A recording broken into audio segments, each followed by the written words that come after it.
Doesn't happen often. Did you tie it or is it clear? What's that? Is it clear? It's not, I would never do something like that. You would never. You just insulted it. It's like the full Windsor knot is coming back. There we go. Windsor, the double Windsor knot. Well, it is. We're running late. We haven't done Very the late. presentation yet, so just so you know, you can stay. We're about to do our next plan and then. Go ahead and start. So first is, Oh, it's not. No, it's not. Want to modify the agenda? No, No, let's no, no. just start. I gotta come back. Okay. Okay, so, sorry, we are reconvening from our closed session, and it's 6:58. And first I want to apologize, it was a very difficult case and we had to do diligence discussing all the matters of this particular item. So in board session, the boards agreed to a stipulated expulsion. In closed session, the board voted to expel student, do I say the number? You may. The number is 141557, and to suspend the expulsion and to approve a stipulated agreement for the duration of the 22 to 23 school year. And again, I'm sorry that it took us that long, but it was very important for us to follow through that. And with that, we reconvene to open session, and we are now in item 6A with a study session. And we're gonna do a study session on the technology plan update. And for that, we are going to listen and get the presentation from Mr. Jeremy Shahara, our Assistant Superintendent on Human Resources and Information Systems. Usually you do your presentation first.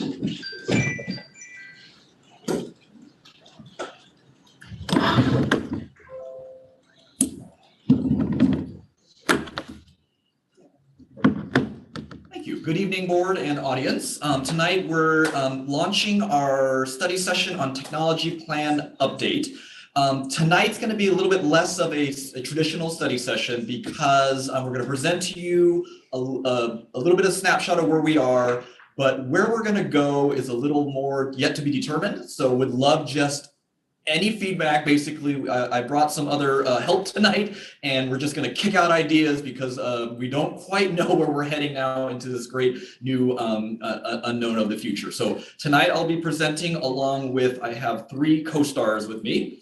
If you want to stand, I have the coordinator of curriculum instruction, Jonathan Watts, will be talking a little bit. Our IT lead technician, Al Bacalso. And then Paul Slayton, our Director of Student Services, will be commenting as well. So I want to start off, and again, now I get to do the back piece here. For the benefit of the board and the audience, just wanted to do a quick look back. So we originally adopted our ye old tech plan, and if you notice, that is a little bit, yeah, thank you, Michelle appreciates the humor in the sense that it aged quite rapidly. We adopted back in October of 2019, and it held enough framework for us to get through the COVID-19 pandemic when we had to deploy technology 1-to-1 ratio out into the community, which served us quite well. Then we had the year of virtual learning. So I want to say that we accelerated basically everything in the tech plan. Devices went out, hotspots went out, instructional technology, professional development for classified and certificated staff and management. And so we swung the pendulum went way that way. Then last year, we returned to in-person instruction, and I want to say there was a large emphasis on returning in person, social, emotional learning, connecting as humans again, and being in person. So a little bit, the pendulum swung back the other way. Technology was still present, but the focus was really on, returning in person. But we were utilizing that time to really do 3 things. And so I want to point to the 3 icons in the corner. Where we were focusing on cybersecurity. So just a quick side note, I was able to go to the Educational Technology Conference this year from SITE, and I really enjoy going to, just like CSBA, you kind of get a sense of the trends, okay? So the top 3 trends this year of the sessions offered were, number 1, cybersecurity, Number 2 was equity. And number 3, cybersecurity. So they were really kind of hammering that down. So we've done a lot to shore up our work behind the scenes. And I want to just give a lot of shout out to our student information staff and our IT. We've been deploying trainings about phishing attacks and those types of things. I'm getting some kind of weird feedback, yes. Maybe it's from the iPad, I don't know. No, iPad is, It could just be the microphone itself. how about that? Better. I'm a Yeah. little too close. Sorry, I have a prop here. We were recognized by the school's insurance group on our cybersecurity. We are a cybersecurity champion. However, we know we have a long way to go, but because just that's a, put that right there. And so, yes, that's just recognizing staff's hard work and the fact that we've been utilizing this time to really shore that part up. The second icon there is device ratios and centralized support. Our ratios right now, we are at a 1-to-1 device. The take home though is at the middle school. There was a question about that. And our ultimate goal, which we should be hitting by next year, was in grades TK to 1. We focus on the use of iPads for students. And then grades 2 through 8 we're issuing Chromebooks. And there's some logic behind that, but that's kind of the structure that we had in place. It took us 2 or 3 years to get there because we were coming from an environment where individual school sites 4 or 5 years ago were kind of left to their own devices. Sorry, that pun there. And so we've been utilizing our refresh cycle to make us get to those ratios, which has been super helpful. And then hotspots, we were being able to deploy those, and we still have those in our school sites as needed. They kind of come back and go as we have that resource available. But again, one byproduct of the pandemic was that we were able to push those resources out. And then the last one is with the district support of the devices and the district ratios, we've actually been able to support the school sites better because we have a more similar environment that we can support centrally through our IT help desk and those types of things, and Al might touch on that. In addition, though, we took the a load off of the principals who every year prior to this were having to kind of see what kind of budget they had, if they were an iPad school, or if they were a Chromebook school, or if they were both. There was been a lot of this time actually taken on that, so we've kind of pulled that off of them because we're now centralizing purchasing and deployment from here. So that's a quick look back. Before we jump into kind of the guiding questions and the timeline of our new tech plan planning process, I do want to invite the guest speakers up to kind of give you just a flavor of what's happening from the field. So I would like to invite Jonathan Watts to initially kick us off with some kind of his take on a little bit of some anecdotes about the instructional use of technology in our school sites now. Oh, you're here now. Thank you. All right, here we go. Okay, so kind of as he mentioned, the pandemic definitely kickstarted a lot of things where we thought maybe some of the things that we had set out to do, device ratios, even just getting teachers on board and providing professional development for some of the apps, Google Classroom, and things that we had imagined, like it would be great if all upper grade teachers were using Google Classroom. We see the value in it. Some just hadn't really wanted to jump in yet and had, their own systems and everything else. The pandemic really kind of just threw everyone right into it. So instead of having the option to like dip your toes in, it was like everyone was kind of pushed into the pool. And we provided tons of supports, like we had the office hours every day and we were creating PDs constantly. And a lot of teachers that had never used any of this technology were then actually during office hours sharing and leading some of the professional development.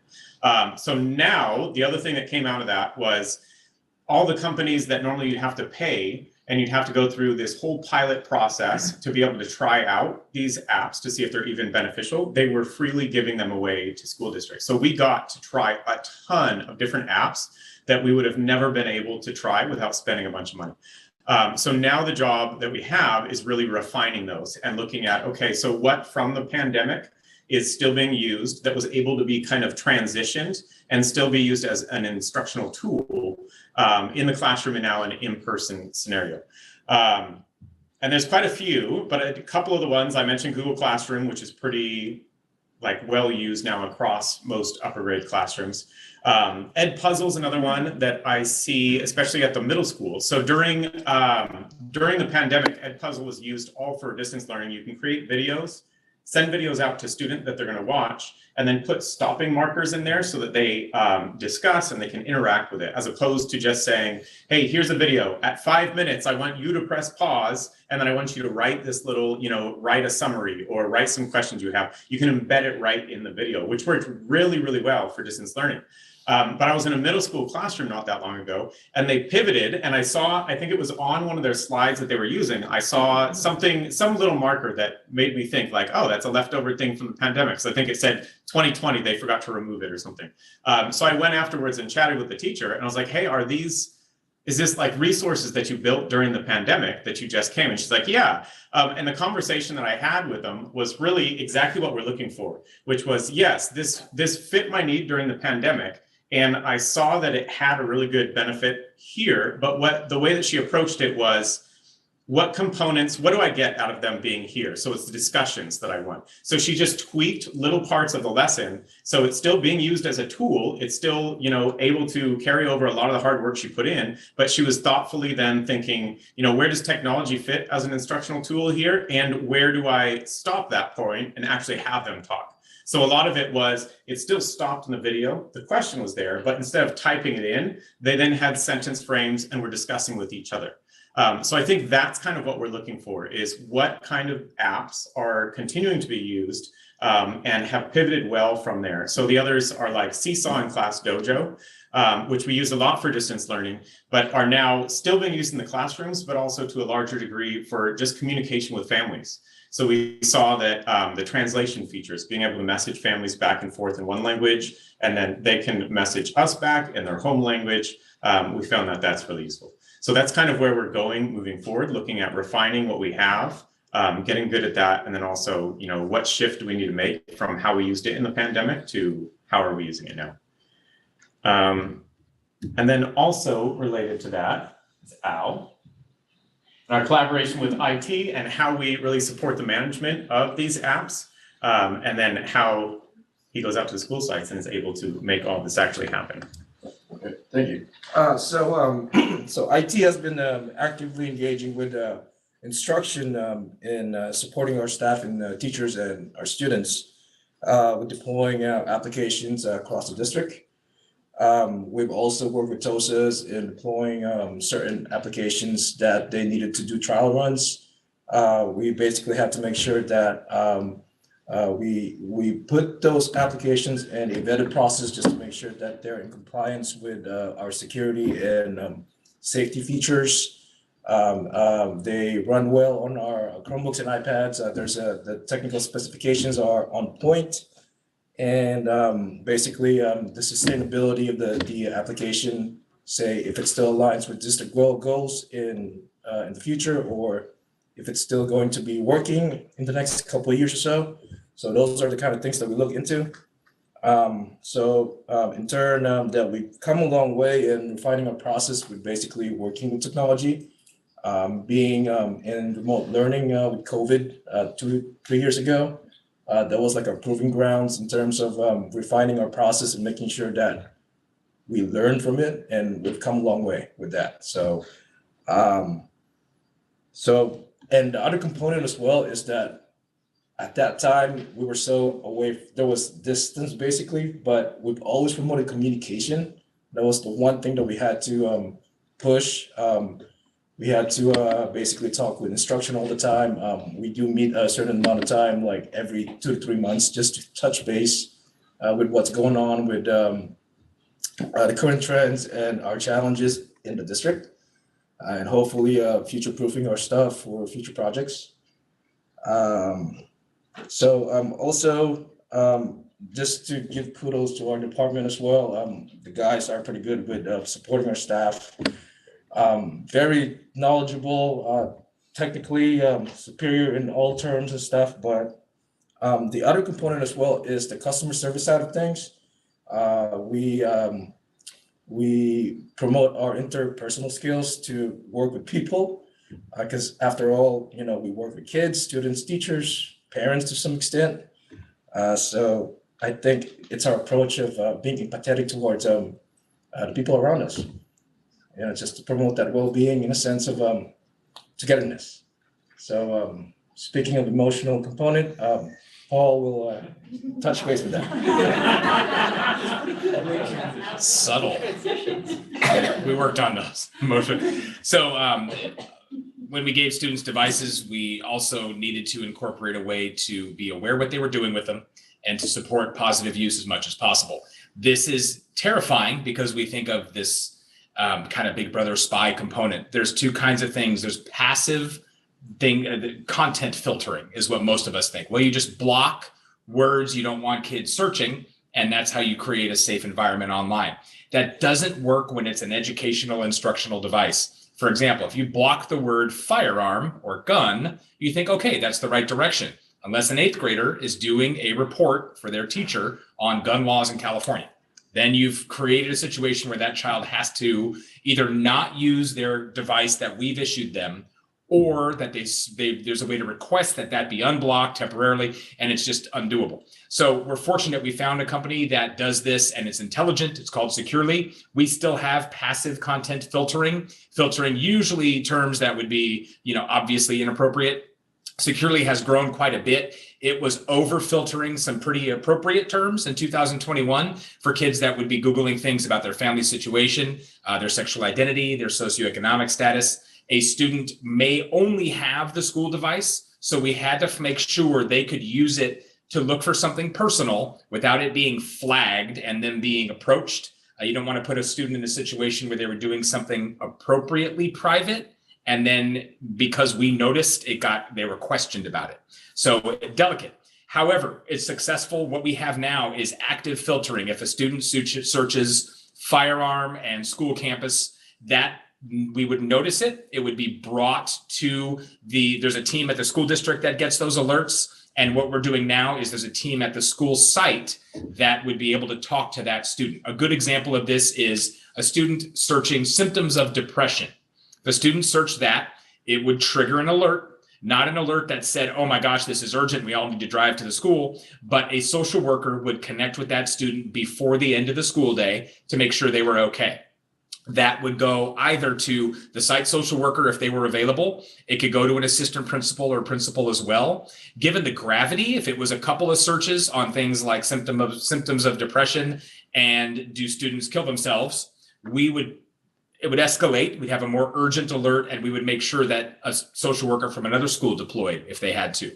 This escalates all the way up to threats of self-harm or threats of harm to a school site.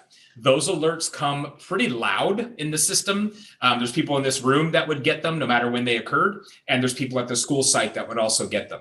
Who responds kind of depends on what the alert is about. A threat to the school or a threat to a student's personal safety is usually responded to initially by a school administrator. That makes more sense because we have a little more, a social worker, we want to use that if it's like a depression thing or something that's more of a socio-emotional situation. But we don't want one person talking to a student who had an alert and then saying after they talk, oh, I need to go get someone else because this is a bigger deal. So we want to make sure the person responding is that's like that no wrong door thing we talked about. It's one person that's the safe adult that isn't saying we caught you, but is saying we're concerned because you searched for something that's kind of scary. Parent contact happens on a discretionary basis. We don't notify every parent of every alert because some alerts can reveal something that a student may not be ready to reveal. Obviously, student safety, danger, things like that would go directly to a parent as well. The frequency of disciplinary interactions off of securely alerts is very, very low intentionally. A student repeatedly searching something that's dangerous or harmful more often results in a counseling intervention than a disciplinary one. However, we do have the option of contacting disciplinary support at the school if a student's doing something inappropriate. Clarifying question? Yes. So the app automatically sends it to someone. There's no person on the app's end that does it. It's just like a push notification. Correct. There's an AI, the AI function is looking for the trigger terms, the frequency of searches, and then this is Al going, that's not how it works, Paul. And then it sends it by email to the people at the district office. We get all of them for all 10 schools. And then each site principal has their Securely team as well that gets those alerts themselves. Yes. So that's how Securely works. It's healthy monitoring without it being so restrictive as to make the devices useless. And I had a great transition that is gone. I completely forgot. Sorry. So handing back to Jeremy. Thank you. We rehearsed that all week. No, I'm just kidding. So no, I appreciate the securely component, and Paul kind of came in at the exact right time, because again, coming out of the virtual environment, we deployed devices into the hands of the students in a short amount of time and sent them out into the world. So we really, I think we are continuing to work with our site teams now that everyone's back, but not just throwing away and forgetting the lessons that we learned during that virtual environment, but to try to make sure as an elementary school district that we're balancing the appropriate use of the device, the age appropriate monitoring, and then support for the students as best we can. So. All right, moving on. So the proposed technology planning timeline is, we are here tonight, March 9th, board study session to kind of kick us off. This spring, we have some LCAP goal overlaps. One of them is an instructional technology staff survey that John Watts and I are developing.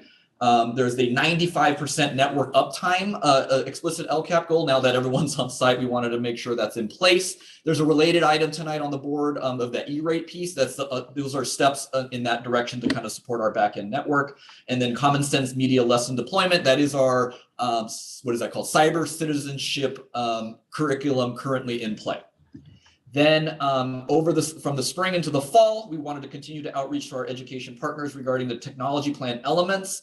We want to try to utilize our existing meeting structures, be it our principal meetings, ILT, DLAC, like to kind of leverage those in addition to our survey components, so that we're not carving out another separate process like we did last time. We're trying to just kind of keep everything integrated, because technology now is a tool that's throughout, and so it should be viewed through those lenses of what we're trying to deploy.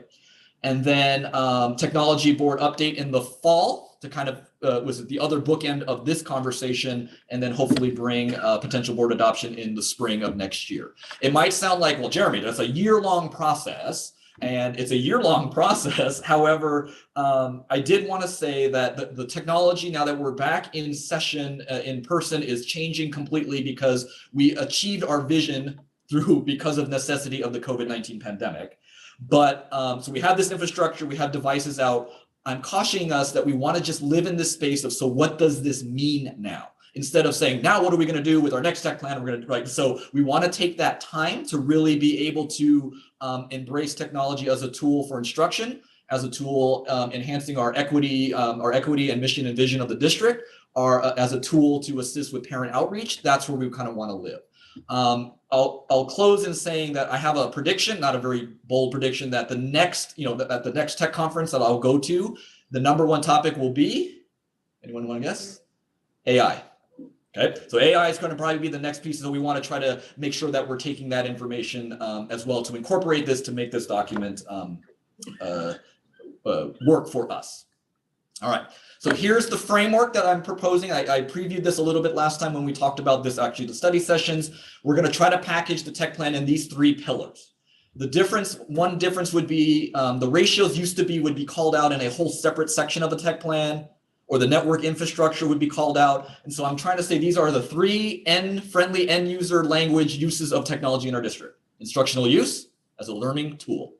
So I would submit to you, I don't know why I'm submitting to you, the devices and standards, that ratios that we maintain for the school sites, that should fall, because that's in place because of the instructional use, right? We need coherence around it, and students, accessing typing or something to that effect at the right age. So does that make sense? We're not trying to have a plan with 18 different sections. We're going to take the network, put it under cybersecurity acceptable use. We're going to take the ratios and devices under the instructional technology heading. And then the big unknown, I think, is the parent guardian engagement. This is the big opportunity for us to be able to lean into. So I plugged in the starter points here, because these are some of the elements that we wanted to extract from the prior tech plan and then put them into these 3 pillars.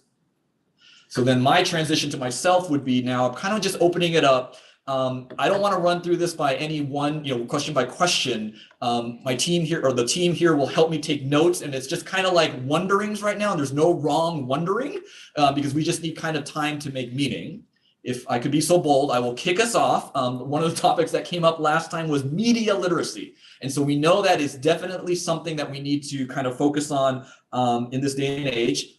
John Watts and I actually pre-pandemic attended in, I want to say, the fall of 2019. There's a group called News Literacy Project, which is trying to focus on that. So there are resources out there. There is elements of what is that called? Sources in the Common Sense media. But if this, we probably would want to take a good look at this. And I would say that it would fall under two parts of the tech plan. It would fall under the instructional use pillar, because there's a way to be able to do that in citing your sources within the instructional confines. But in addition, there has to be a strong component under the appropriate use section as well, making sure that we know the difference between news and propaganda, fact, opinion, those types of things. So I'm going to kick us off because I know that came up. I think, Michelle, that was you're wondering.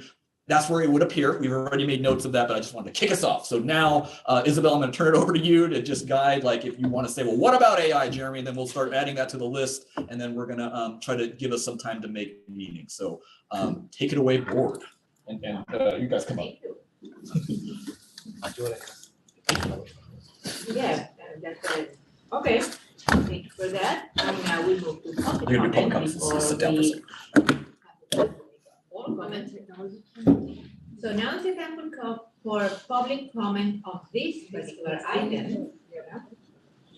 Please, if you are here, let's start with online.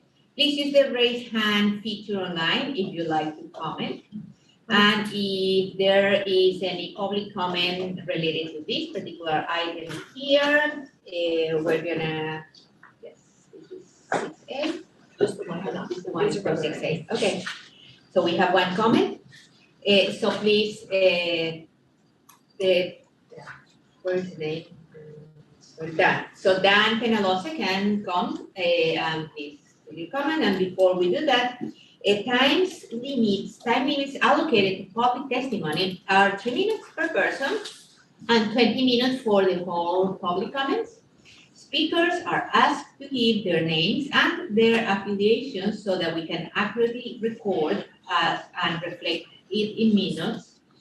Per board bylaws 9323, the board shall not prohibit public criticism of its policies, procedures, programs, services, acts, or omissions. During public comments, we encourage speakers to discuss issues with civility, to treat people whose opinions differ from their own with respect, and to focus on ideas, policies, and values. So thank you. You may now start. And as a reminder, you have 3 minutes for your comment, and there will be, there is a clock right there.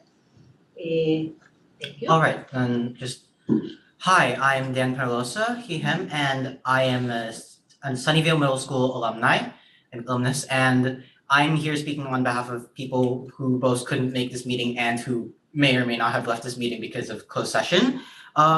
We are just concerned both because of the AI aspect of AWARE and whether or not it might perpetuate any systemic racisms that exist and internal biases of the developers. Say if somebody searches up a term with like African American vernacular language or AV, it might be flagged more often than if somebody searched it in a more white way of searching it. And or if names and student profiles have to do anything with that. We are also concerned because the district last board meeting has adopted 24 on call, which is something entirely new and that has not been rolled out into this district yet, which basically just, at least from what I've read, allows somebody from some team from somewhere entirely remote to handle and manage cases and whether they might have the power to say call police on the students, which has happened in at least one case in Wisconsin. And just the fact that middle schoolers also do deserve privacy at their homes, and we are also concerned that since this is their only device, that the district may be monitoring their personal use of the only device that they have at home outside of district jurisdiction. Thank you. Thank you. Okay, so now we can, is there any online person with questions? No raised hand? Okay, but I think Jeremy wanted to say something. No, I think Thank you to the speaker, and thank you for sitting through an hour of our and just a lot of bantering with the administrative staff. No, we made notes of everything the speaker said, and I think we want to always try to balance the access to the information, but the fact again that we're an elementary school district, so I'm open to that. Before you leave, let me grab you my card too, because I would love to kind of continue that conversation. That'd be awesome. But again, it kind of feeds directly into that first question that we had to make sure that the tech plan then is in alignment with our equity statement of inclusion and diversity in an age-appropriate way. So I think, yeah, that's all I kind of want to say at the moment, because yeah, great points, big, meta questions about that. I guess I will say though that the AI for the moment is under our control in the sense that we do configure the settings and the flags, a flagging alert. And to Director Slayton's point is that we're really focusing on self-harm and violence against the school. Those are our top monitoring for the use of Securely. So yeah, that'd be great. So back to Nancy, and then we'll take some notes. So now it's time for the board comments. So board, we are going to start with Nancy. Good. Nancy, go ahead. We're ready to write. Okay. Yeah. I appreciate the 3 big pillar concept. I think that makes sense for having better alignment with our overarching goals. I think you're correct that AI is going to be an area that is the next Wild West of technology. From my perspective as a board member, I have a concern that involves those 3 pillars with respect to AI. And I want to make sure moving forward that we thoughtfully consider how AI might be best understood in its usage with children and students in the classroom, knowing if or when it's appropriate to use that kind of information, and to make sure that we do not have that being the primary originator of papers and assignments. And I think as a parent, that would also be a common concern.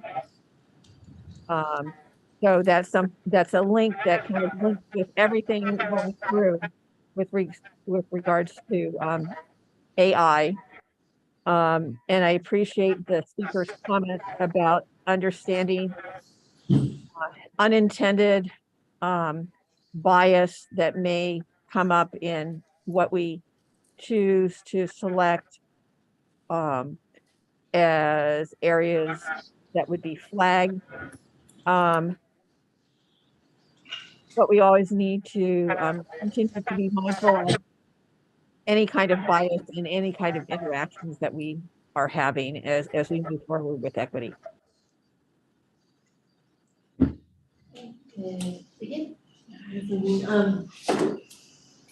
Thanks for the conversation.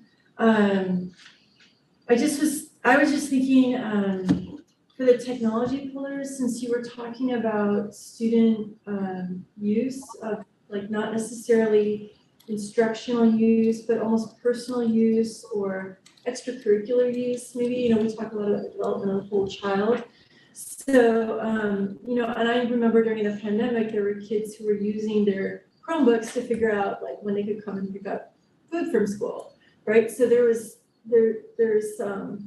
resources on there that, we're pointing kids to find resources about things. So maybe there might want to be another pillar there. I don't know what it would be called. But especially if you're talking about like what the agreement is for monitoring that use and what the expectations are that, for student privacy and what kinds of access that provides to a student, especially if we're talking about equitably distributing them, right? So that whether it's hotspots or other things. And then I also was really thinking that haven't really talked I know that you're talking about systems, but I feel like there has to be a topic under technology where we talk about our website and our out-facing resources. So maybe it's communication. It's not necessarily just parent, guardian, student engagement, but it's also community engagement, how we present ourselves to the world. And people have a very high expectation for communication and response time. So I know that Nancy and I had been to an equity summit a few years ago. There was a district in the Sacramento area that had created a system where people had questions or like things for the district, that it was captured at the website space, cataloged. It could be like, I could, as a board member, I could ask a question on behalf of somebody and it would like just inform me later that it was resolved. So there were some systems that maybe we could improve for families as an idea. And then, you know, as long as we're just sort of spitballing things, I was also thinking that I have heard from teachers that when they talk to parents, one way, I know everyone loves apps and that maybe we will standardize on one as a district, but I have heard that like many families rely on texting. And so if the teacher asks the families like, hey, how do you want to be contacted? And the teacher's thinking phone call or email, and the person just says text, and they're like, well, I really can't text you with my personal phone, you know? So if there's any systems that could be integrated into our email where the teacher can, you know, where you're typing, but you're sending a text. And then also for parent workshops and things, I really think that there needs to be, even maybe for staff, I think there needs to be more on-demand training, more on-demand workshops and resources. I know Nancy has mentioned a few times about linking to standards, to tools like that. But I really believe that there are some, you know, especially if we're rolling out equity training or we're rolling out some other things, there's an opportunity to use our websites or our communication tools to have parents easily access that on demand. Even though there's a benefit to. When you're saying on demand, what are you, like, can you give some examples? What are you talking about? Well, like, you know, when you register for a webinar, but you can't make it because you're triple booked or, you know, you gotta drive your kids in the car somewhere, but you can watch it later. So that would be on demand. Yeah, like a training video that What would be you. some examples in the district? That's what I'm trying to, that's what I'm thinking. Oh, yeah, Yeah. so, like, for example, like parents, right now, teachers still, I think, do a fair amount of training with parents on how to use things and how to work their way through tools. So let's say a parent has a question about how to use Google Slides. They're trying to help their kids with Google Slides, and maybe Jonathan Watts has already created an awesome tutorial on Google Slides for people who don't usually use Google Slides. And so he could, you know, we could have that, and it might be a good refresher for a teacher, or it might be a good refresher for, you know, us or a student or something like that. I think there could be some more on-demand things that we regularly use. So like a resource on the website. Yeah. We don't know exactly what it looks like, but it would then be, right, like, if you want resources related to this, you click that, and then there's some different videos, or resources for this, you click that, and there's Right. videos. And some of it might be towards stuff that we use all the time, and some of it might be on topics. So anyway, that's my brain dump of Okay. just like notes I wrote of stuff that I think would be cool. Okay, sorry, I was paying attention, but the guy was very excited to give a card to, like, just ran out the door, so, okay, understood. I was excited to give a card away. Okay, no, made those notes, on-demand training, perfect. I have your very first thing where you were saying like another pillar, I wasn't quite following Oh, this one. what you were, The no, three- I know those three pillars, what was the additional pillar you were wanting? Well, because he had been talking about personal use, right? So there's like, these are instructional use of the computers and technologies, cybersecurity, acceptable use, like how are we securing our information? Yeah, so why would it not fit under Parent- acceptable use? I wasn't, Parent, acceptable use, like. I wouldn't for a proposal for other. Because I'm thinking of like, what if we wanna create like a space that isn't necessarily instructional use, but we wanna like think about the students' uses for it other than I don't know, I mean, As a if you're not community using it with for the a community class. School, with the community, school, idea that the school is the center of all the family life and community. Yeah, maybe the student, or if the student is exploring other topics that aren't related to school or instruction, but we're giving it to them to take home, I'm thinking of middle schoolers in particular. Right, So but I don't know if it needs Yeah. another pillar, I just didn't see anything in here that talked about students' personal time. Yep. That's No, all. yeah, so I think I noted, I think I can make meaning I of don't care it. if it's another pillar. Yeah, but I have don't a- need another pillar, I the- just was curious where it would go. Like an acknowledgement about the personal use. The other use in the, that doesn't fall under instructional, Makes sense. yeah, okay. I think I know what I wanna, I have an idea Yeah, already. My mind is going too fast, so, yeah.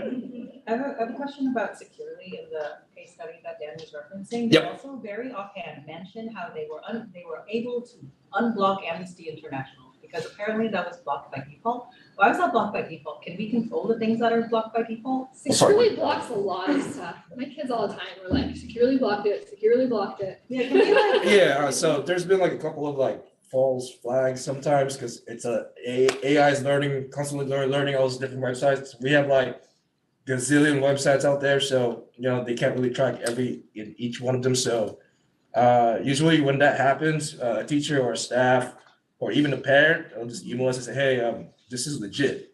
Okay. So we do our due process of just making sure is that actually legit. So if it does, we just unblock and whitelist the site.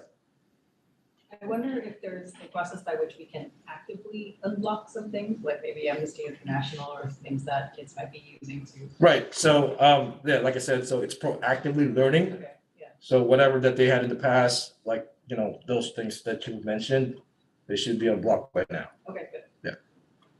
Well, if they don't live now. Just a reminder that AI is imperfect, right? It does a lot of great things for us, but it's imperfect. Right, and then I guess I should have reminded everyone that again, we're beholden to certain rules, given our fact that we could jeopardize Title I funding on the federal government if we're not in compliance with the federal, there's these federal and state guidelines that we need to be in, and when it comes to technology that we're always balancing against.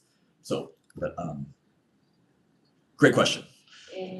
Michelle? I would say while we're on related to securely, one of my kind of questions related to filtering is like the potential for like pornography, right? And pornographic words. I think that's another area, like I would almost put that, I mean, not as severe as self-harm, but like it is very harmful, right? There are tons of studies about the harm of pornography. And so for me, that's an area that I'm concerned about, and I didn't hear it mentioned. So I'm just curious, like how is that monitored and how is that addressed? Yeah, go. Yeah. So, yes, it's part of the algorithm on the Securely AI. We do block, like you mentioned. So there's different categories in that. The AI has been really smart with trying to figure out which categories are false flags or relating to like sex help for middle schools. It is a tricky space. Yeah, it's pretty tricky. Yeah. Sometimes they do get like a false positive in that, but Yeah. I mean, we tweak it a little bit, the AI learns, and then everybody's happy at some point. But the margin of error is pretty low when it comes to like distinguishing like educational stuff versus actual porn stuff. Yeah, it's quite the progress that I've seen so far since it was first implemented back in 2017.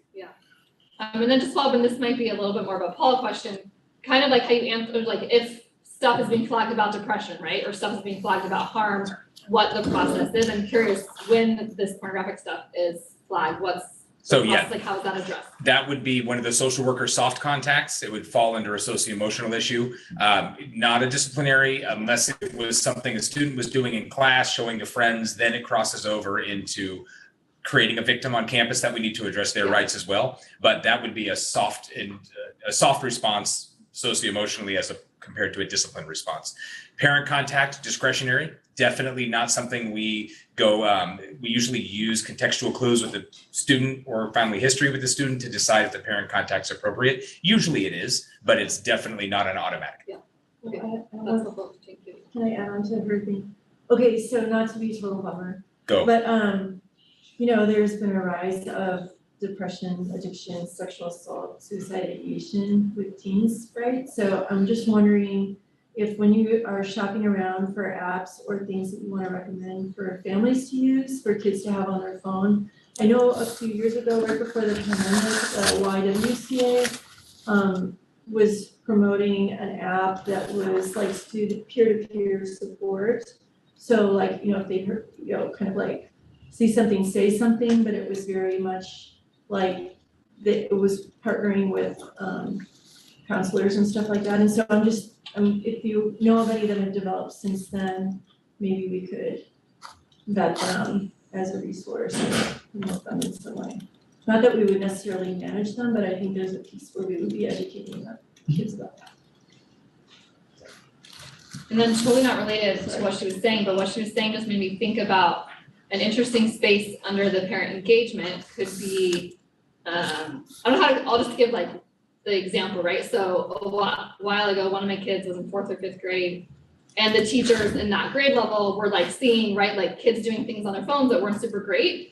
And so they didn't have a parent night, but they gave us all like a 1-pager. I can't remember everything on it, but I remember it talked about like different apps. I think we should talk about apps, right? Like most parents don't even know what the apps are that the kids are using, and like the good from the app and the problems that come from those apps, right? So that could be an interesting space of like some parent engagement and education on, hey, these are the apps that are most commonly used with 3rd through 5th graders. See, these are the apps that are most commonly used at the middle school. Here are the things that you should be looking for or concerned about, or, I also, because, like technology and the pornography stuff is important to me. Like I will listen to webinars, right, that like talk about, hey, like, just reminders, like you don't need to just give your kid a phone and say, well, I guess you don't give a kid keys to the car, right, and say, just go drive your car right away. You don't give a kid a phone with full access to everything and say, go play with this phone, right? There's like incremental stuff. And I think some parents don't realize that. They don't realize like, oh, I actually, like, I should do this slower, just like a kid learns how to drive a car. There are steps, there are things you do, right? Even when you get your license, there are still restrictions, anyways, I just like that analogy. I think that could be an area that could be, right, as we're doing parent engagement and related to tech, that could be an area. So when you say before that the part about media literacy and media, all that falls into this plan inside of pillars. We do give the kids then an account on the public library so they can have online and ebooks and audiobooks from the Chromebook. Yeah, we have a partnership with the City of Sunnyvale Library, and it's the middle schools. Middle school students are, as soon as they hit middle school, are provided resources to those, I would say, reputable databases that the Sunnyvale Library maintains. Okay. And as part of our media literacy, we do train families who may need some training about how to use all these tools. We wanted to check that we are working on parent collaboration. And then we do have, yes, it will be good to come outside. You answered this on the package review, that you have district common sense media and citizenship lessons, so they can understand between a reliable source and not. So that's all part of our tech plan. That is correct. We need some sort of curriculum, and that's part of the federal guidelines for us to be maintaining or receiving. And again, not to make everything about funding, but we need to have an adopted common sense media. Again, I keep getting mixed up with cybersecurity. It's cyber citizenship with a number of lessons in there. I know Mr. Watts and his team pre-pandemic repackaged the common sense media, but I think knowing that we're going with the tech plan, we would want to definitely take a look at it, especially with the emphasis on everything that we're kind of talking about tonight, media literacy and what you're saying as well. So, do we have built-in curriculum? Is that a teaching thing, or is that okay? New Jersey, I think, is developing a curriculum. Their state legislature just mandated that K-12 students learn about information literacy. What they, in their law, focus on is the research. They talk about the research process, how information is created and produced, critical thinking and using information sources, research methods. Oh, sorry, Well, it's on, it's just something to do. Your research methods, including the difference between primary and secondary sources, the difference between facts, points of view, and opinions, accessing peer-reviewed print and digital library resources, the economic, legal, and social issues surrounding the use of information and the ethical production of information. And I think all of those things are important things to talk about, and I would like for us to have something like that in our curriculum. Yeah, so I think all of those, I keep looking like, all elements are in the Common Sense Media Yeah. curriculum, but we might need to either emphasize. Yeah, and I'm always looking for other additional resources. So I took that down so I can I'll look up afterwards to see if that's something open source or if that is. It seems like they're still in development, but it's probably. But it's a state level initiative, right? So I give other options also. We have a scope and sequence using Common Sense Media of which lessons are appropriate and timely. Like we looked at what pops up at each grade level during different times of the year, and then we made the lessons fit those themes. But I also have additional resources. So some teachers, if they want to go further and they want to integrate, like Google has an entire program called Interland, where it's like an interactive, they've gamified it kind of. So it feels like you're playing a game, you're going to these different worlds. And one is about like protecting your personal identity and understanding what's online. Another one is informational literacy. So there's a lot of different resources, and we've been using Common Sense Media for a while because they're a large organization partnered with a lot of people, very reliable, and they have a ton of lessons covering a lot of different topics. But I'm definitely going to look at, the New Jersey one and just see kind of like what are they developing, what themes might be in there that we aren't possibly incorporating in our lessons right now, and see what that might look like.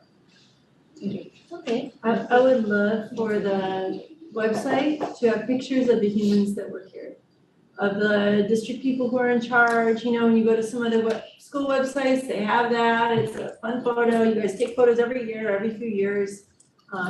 And some of them are funny and some are just very serious. But it would just be great for people to see the people who are, and like what they do, right? So, and I think even for, there are new people in our district and there are new roles in our district. It would just, I don't know that everybody knows how everybody fits together.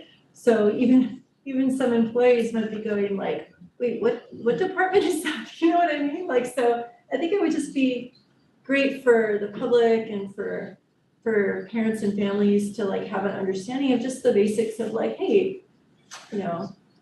This is who's serving you. This is who we are. And this is his team and this is what they do. Like, I just think that would be friendly. Okay. And Nancy, did you just raise your hand? You have a question too? Or it was from before? I have another comment question. I wanted to piggyback off of Bridget's comment about parent engagement and community engagement. I think we need to be able to share platforms of activities as a district and let activities from one site to be shared with other sites in a little bit more transparent thing, especially if there's speakers or meetings that are open that other parents would want to know about and to go to. And I'm specifically thinking about fundraisers. I appreciate how the Ed Foundation is just elevating opportunities for the community as a whole to participate in fundraisers that support all of the schools. And I would like on our district calendar to be able to celebrate these kinds of activities and let the community know as well. So I think unless there is something very important coming for that you guys want to talk about it right now, I think we should. There's two things. I just wanted to second Bridget's, like under that third pillar, so website interfacing can be another piece of that, like engagement. I think that was something I think right before COVID, we kind of were like, one of those things that was like, oh, let's kind of refresh that. And then that was definitely not a priority for a few years. And then I just appreciated, Eileen also talking about the media literacy, and I just wanted to really, I know we're short on time, but I just wanted to share a little piece. I thought it was timely today on one of the education emails that I get, there was an article by a person who like studies that, right? So this person was over in Albania, creating like guidelines for their schools and universities, and she was giving like a presentation. And anyways, I'll read this part. So that I had just given my spiel about fake news and its corrosive effects on democracy in the United States. And then she talked about a professor who was listening to her. When he asked in halting English, but we look to the US for leadership. If the US can't protect itself from fake news, what will become of us? And then she said, I was speechless for a moment, suddenly aware of the gravity of this mission. His questions has haunted me. We're not doing enough, and the stakes are too high for a lackluster effort. And so I think like that would be like, I realized like that's why I feel like media literacy is so important. Like I almost would put it like second to like in education world, like the achievement gap and that we have underserved students is number one. And number two is, and I think Mike has talked about this, like the public education system is fundamental to democracy. And like this piece of media literacy, like is the answer to like helping democracy stay. So anyways, that's just, I feel like it's a number two priority in districts and teaching our kids. And then Mike did forward that on, the EdSource article you're referring to, and I have already had a chance to read it while I was eating my shawarma tonight, so that was great. No. And thank you, everybody. Yeah, Isabel, this was perfect. Again, just I appreciated just, what did you call it, spitballing, and just throw it at it. We're gonna put it in there. This was super. We'll come back and make meeting. I keep wanting to tell. I think I know what to call that third pillar, but yeah, I'm super excited. So, but I'll stop talking. All right. We'll let Bishop continue the conversation. Thank you, everybody. Thank you for your presentation and thank you for all the insights into that. Now we are moving. Can I propose that we amend the agenda and have comments from the board next rather than comments from the board and superintendent? They've been here a while. So yeah, the person who made the original motion, sorry. Bridget, do you want to make that amendment? Yes, please. I would like to move that we move public comment before the board comments. Others and all the other comments. Let's just move public comment up. Okay, so We have a second. do we have a second on that? I second. Or Nancy did. And Nancy, you seconded. Do you second that? Can we public comment here? To move public comment to, Next agenda item. Before Board comments. yes. Okay. And so board, do we have a vote on that? No, we have a vote on that. Everybody who agrees on that, please say aye. Aye. Okay, and I suppose Nancy say aye? Okay. Then we have a chair full of ayes, so the resolution passed. And so in that case, now we are switching and now we're gonna have a comment from the public before the board, the Sunnyvale Education Association, and the School Employees Association. So this is the time for comment about things that are not on the agenda and that are public interest.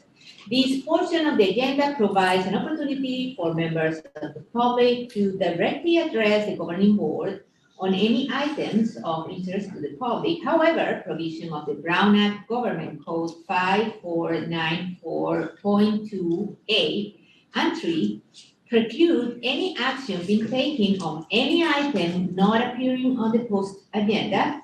In plain speaking terms, the board can only receive information during this time. We cannot speak to or about items that are not on our agenda. If you would like to comment on any items that are not on the agenda and you're in person, please submit a speaking card. We have a tool for public comment. And if you are online, please use the raise hand feature right now under your electronic hand. Do we have people online? Not online, no. Okay, so time is allocated to public testimony and are 3 minutes per person and 20 minutes for public comments. Speakers are asked to give their names and affiliations so that an accurate record is reflected in the minutes.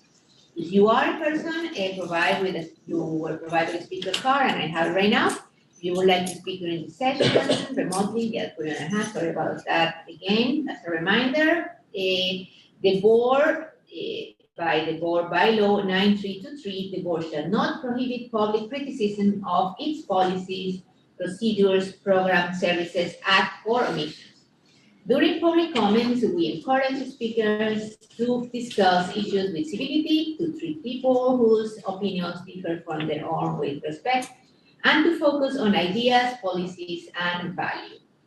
Okay, we have 2 comments right now, and we're gonna start with Camila Santos, who's come in, and you're gonna have to stand over there when you start. Go ahead, thank you for coming. Thanks for waiting. Thank you for waiting. Thank you, and I'm sorry for the back and forth with my kids, my family. They're here to support me. I have the best family. Not a problem. Wow. Okay. Hello, hi everyone. My name is Camila Santos, and I'm a parent of 2 amazing children. They go to Fairwood Elementary School, 4th grade and 2nd grade. And I'm also a member of the Sunnyvale Equity in Education. So thank you for having me today. LPAC, what is LPAC? According to their website, LPAC is a mandated state test for determining English language proficiency. It is given as an initial assessment to newly enrolled students whose primary language is not English, as indicated on a home language survey.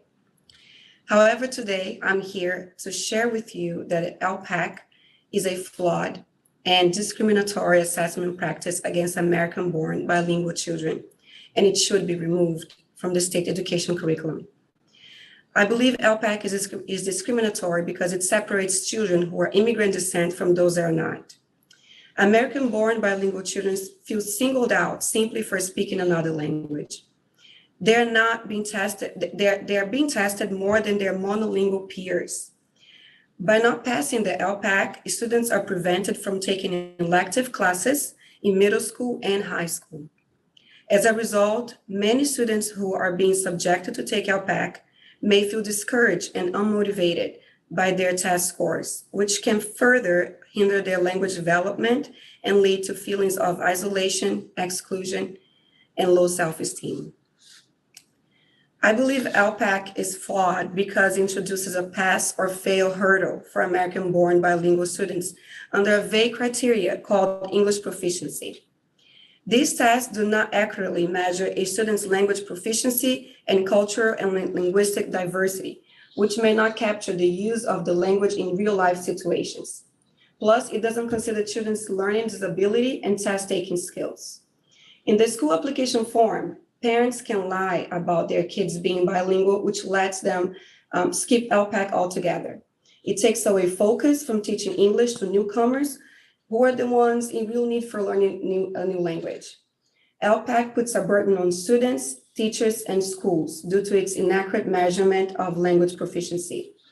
It's actually not praising our children for their multiculturalism. In conclusion, if we want equity, then LPAC tests should be removed from the state curriculum for the American-born bilingual students, or every English-speaking student should also take this test. So thank you, appreciate your time. Thank you. And the next one will be Peggy Booster.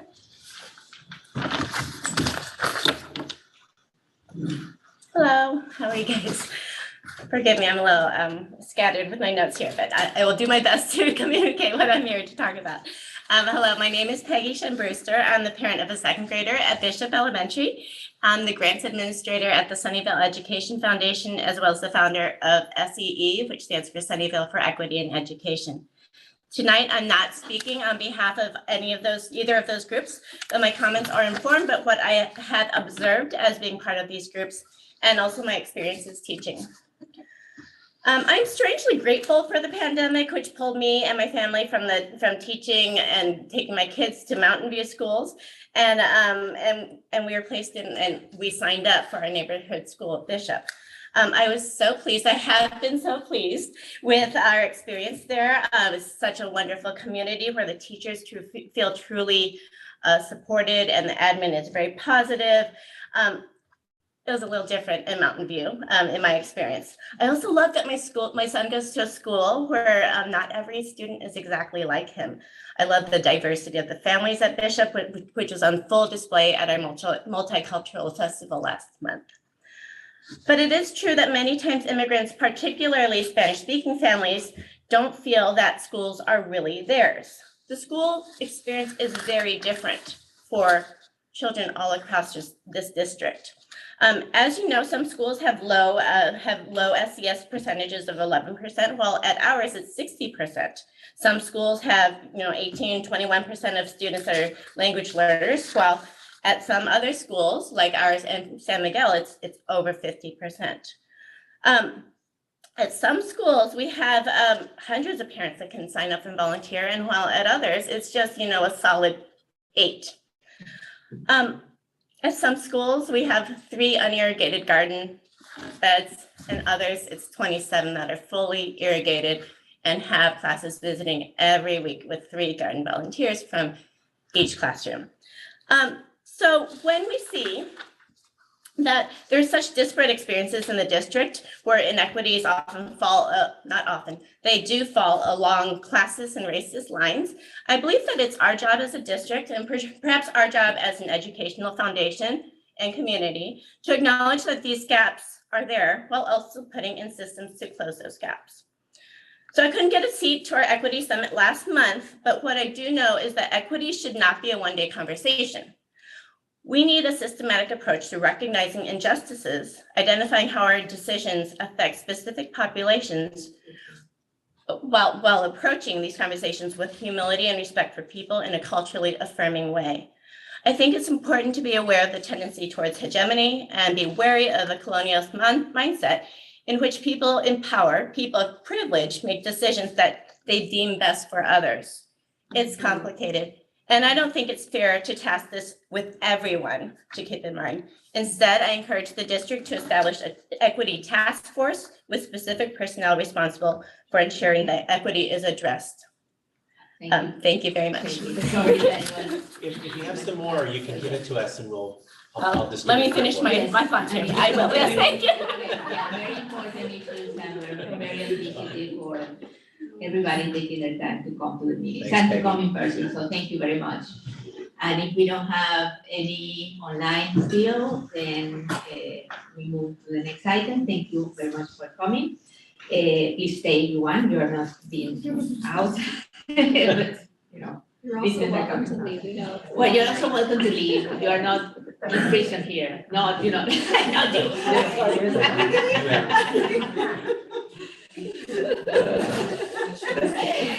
mean, technically you could leave, it just might not go over well.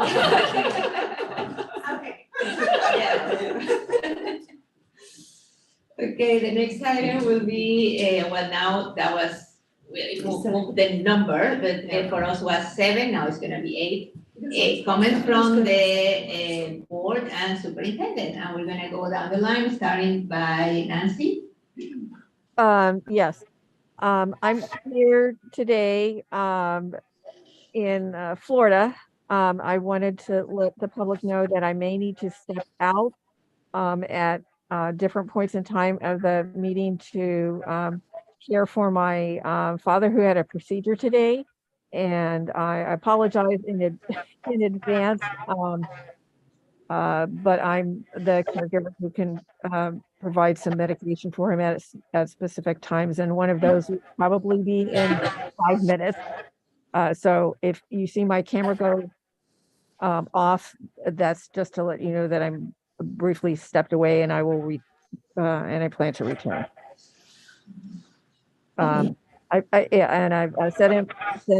will send in my comments about my other activities of the week, but I'm excited that we're having some more public feeling comfortable and coming to meetings. And I thank you for your patience and understanding tonight of my unplanned breaks. Thank you. Thanks. So, Bridget? I too am really excited that we're having people coming and feeling comfortable to talk to us about pretty heavy issues and coming in person and taking the time to do that. So I think it's great. I sent in most of my comments, so I just had a couple of quick notes. I wanted to let you know that the Sunnyvale Education Foundation Board, at their meeting, they went over after-school programs and they briefly looked at through their lens the school needs. So they were reported by site representatives, not necessarily by the principals or other people who work for the district, but some of them were. But mostly it was talking about after-school programs in the district.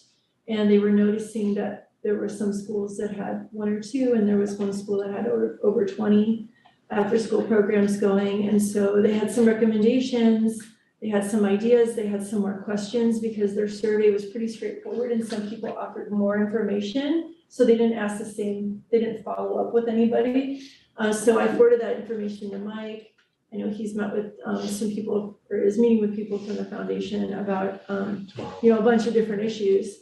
And but it was an interesting starting point. And I think Seth has been pretty instrumental in like doing some groundwork and questioning and not necessarily, just to kind of bring back to the district like, hey, we found this out. So they're gonna have that conversation. And then the other news, I went to the health and wellness meeting and a few things, they're trying some new things this year. They're gonna have 2 weeks where everyone across the district is gonna do the same activity like for that particular week. So for example, we're gonna have the Eat the Rainbow Challenge, March 27th through 31st. And so everybody all across the district, they're gonna implement this idea. They're gonna try to get all the students in the whole district to eat the rainbow that week. And then Playworks Week is gonna be a week of play, May 8th through May 12th. And that's gonna be almost like a field day, but arranged by the Playworks coaches or the PE coaches. And they're gonna fill in for a site here and there. But in general, everybody's pitching in so that they kind of will all be doing the same activities that week. And then they have a couple of things where, like the jump rope challenge and the hula hoop challenge, where they just kind of go site to site. So everyone does the exact same activity, but at different times. And the other thing is they gave a lot of information about stuff they're doing on the health side of things. With the school nurses are implementing a lot of communication with families and programs. And so they don't have a newsletter this year for health and wellness. So I think the idea was to work together to create articles for Aaliyah to push out either as notices or updates or in a digest or something like that. So it's maybe we'll get one article this year, like for sure about the whatever chefs, what are they called? Not the baby chefs, what are they? Future chefs. Future chefs, that's what they are, they're so cute. So yeah, there's some little chefs. So they're gonna have, something will be about that, but then there's other programs, so like 5210 and other stuff. So anyway, there's that, and then last but not least, I did ask Dr. Dewan, I don't know if I mentioned it last time because it's been on my notes for a while, but I did ask the county because there are some, when we talk about equity and like holding ourselves accountable for the equity work that we're doing as a board and as a governance team, there are some districts in California that they have, they've granted voting rights for trustees to the parents in their community. So, and I don't know if it's by age or how would they know if they're parents that attend the school only or whatever, but I thought that would be very interesting for us because we have, on all over town, we have parents who are not eligible to vote in a general election, but they send their kids to our schools. So whether they're here on an H-1B or if they don't have documentation, I thought, well, maybe that would hold, like put our little feet to the fire about really doing the equity work and representing everybody. So that's just an idea. I asked the county like, hey, is there any data on that? Has it really increased participation? Are people comfortable to vote? Like, what have you got, Mary Ann Dewan? And Dr. Dewan said she'll bring it back to us. I believe I occasionally refer to her as Mary Ann, and sometimes it's doctor, and then go back and forth. So anyway, that's who I asked, and she's hopefully going to get us some data on it. Okay. Okay, I'm sorry, just a one. Okay, so my son's in second grade, so when he was in kindergarten, he was online, and I remember the first day he met his teacher, and his teacher asked him, "What's your favorite book?" And he said, separate but is never equal. And I was like, oh, that's a little bit heavy. It's a book about Sylvia Mendez and how her family sued at the state level to make desegregated schools within the state of California. It's a picture book, but it's like a lot of text, and I think I just like read that the day before. But the thing about that book is that it ends there. And it doesn't talk about how we made segregation legal again, because in 1979, California decided that you don't actually have to bus in order to promote racial diversity as long as it wasn't on purpose. And so I was thinking about that because at the Equity Summit, I was sitting with Tara and also with Dr. Benson, who shared with me that when he went to Cupertino, people asked to take pictures with him because they hadn't seen a Black person before. And I was like, really? Because I've heard of that happening in Korea, in Japan. And then I thought about it a bit and I thought to myself, well, if it's gonna happen anywhere in the continental United States, I guess Cupertino is the place. And I've been thinking about that ever since, and I've been like doing some research and looking at like maps of how race is separated in this area. And UC Berkeley has a great map about the Bay Area and our segregation. And the top part of Sunnyvale, my trustee area, and it includes El Viso as well, is very heavily Hispanic. The middle part of Sunnyvale has a pretty good distribution of races. And then as soon as you go south of that, it's all red. It's either yellow, red, or green. And it's all red down there because lots of Asian people down there. And the thing is that no one did that on purpose. It just is. That's just how it is. It's not de jure segregation, it's de facto segregation. And so I feel like so many of our conversations about equity really come down to how do we fix that? How do we fix the fact that apparently people in Cupertino don't see Black people? And it scares me. Like, what do we do about that? That's not a thing that we can fix as individuals or a school district or whatever. But if we as a society have already decided that separate is never equal, then what are we doing? We're putting a bandage on a hemorrhage. It's so difficult to me as someone who sees these disparities in where my son goes to school and some of these other programs offered by other schools. And I feel like that needs to be top of mind for us when we talk about these things. It's not just equity, it's segregation, it's racial and class segregation, and these are the things that we need to keep up in mind when we try to find solutions for them. Okay, I sent Jesus my activities.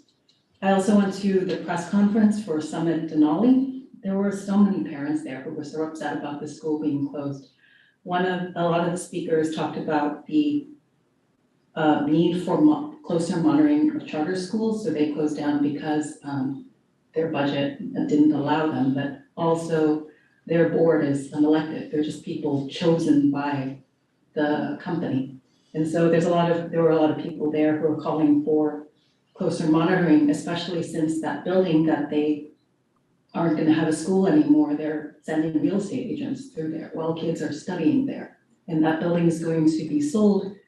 They cost $30 million of taxpayer money, and now it's gonna be sold, and that money's not gonna go back to taxpayers. And so that was an eye-opener for me as well.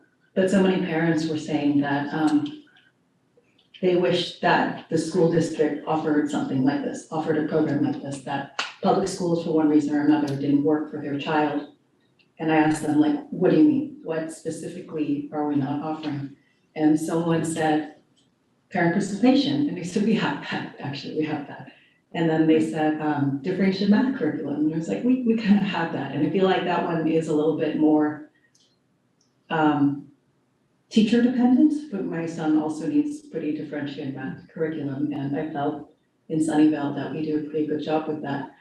I'm not under the impression that a lot of these parents are gonna go back to their local public school. They were saying that it didn't work for them. They might do homeschooling, might do another charter school. A lot of parents were saying they would go to another Summit site, one in South San Jose, and they would just make that commute. And that kind of breaks my heart that they don't feel like we're serving their children. And that is sad for me because I feel like we should be serving everyone's children because your neighborhood school should offer what you need.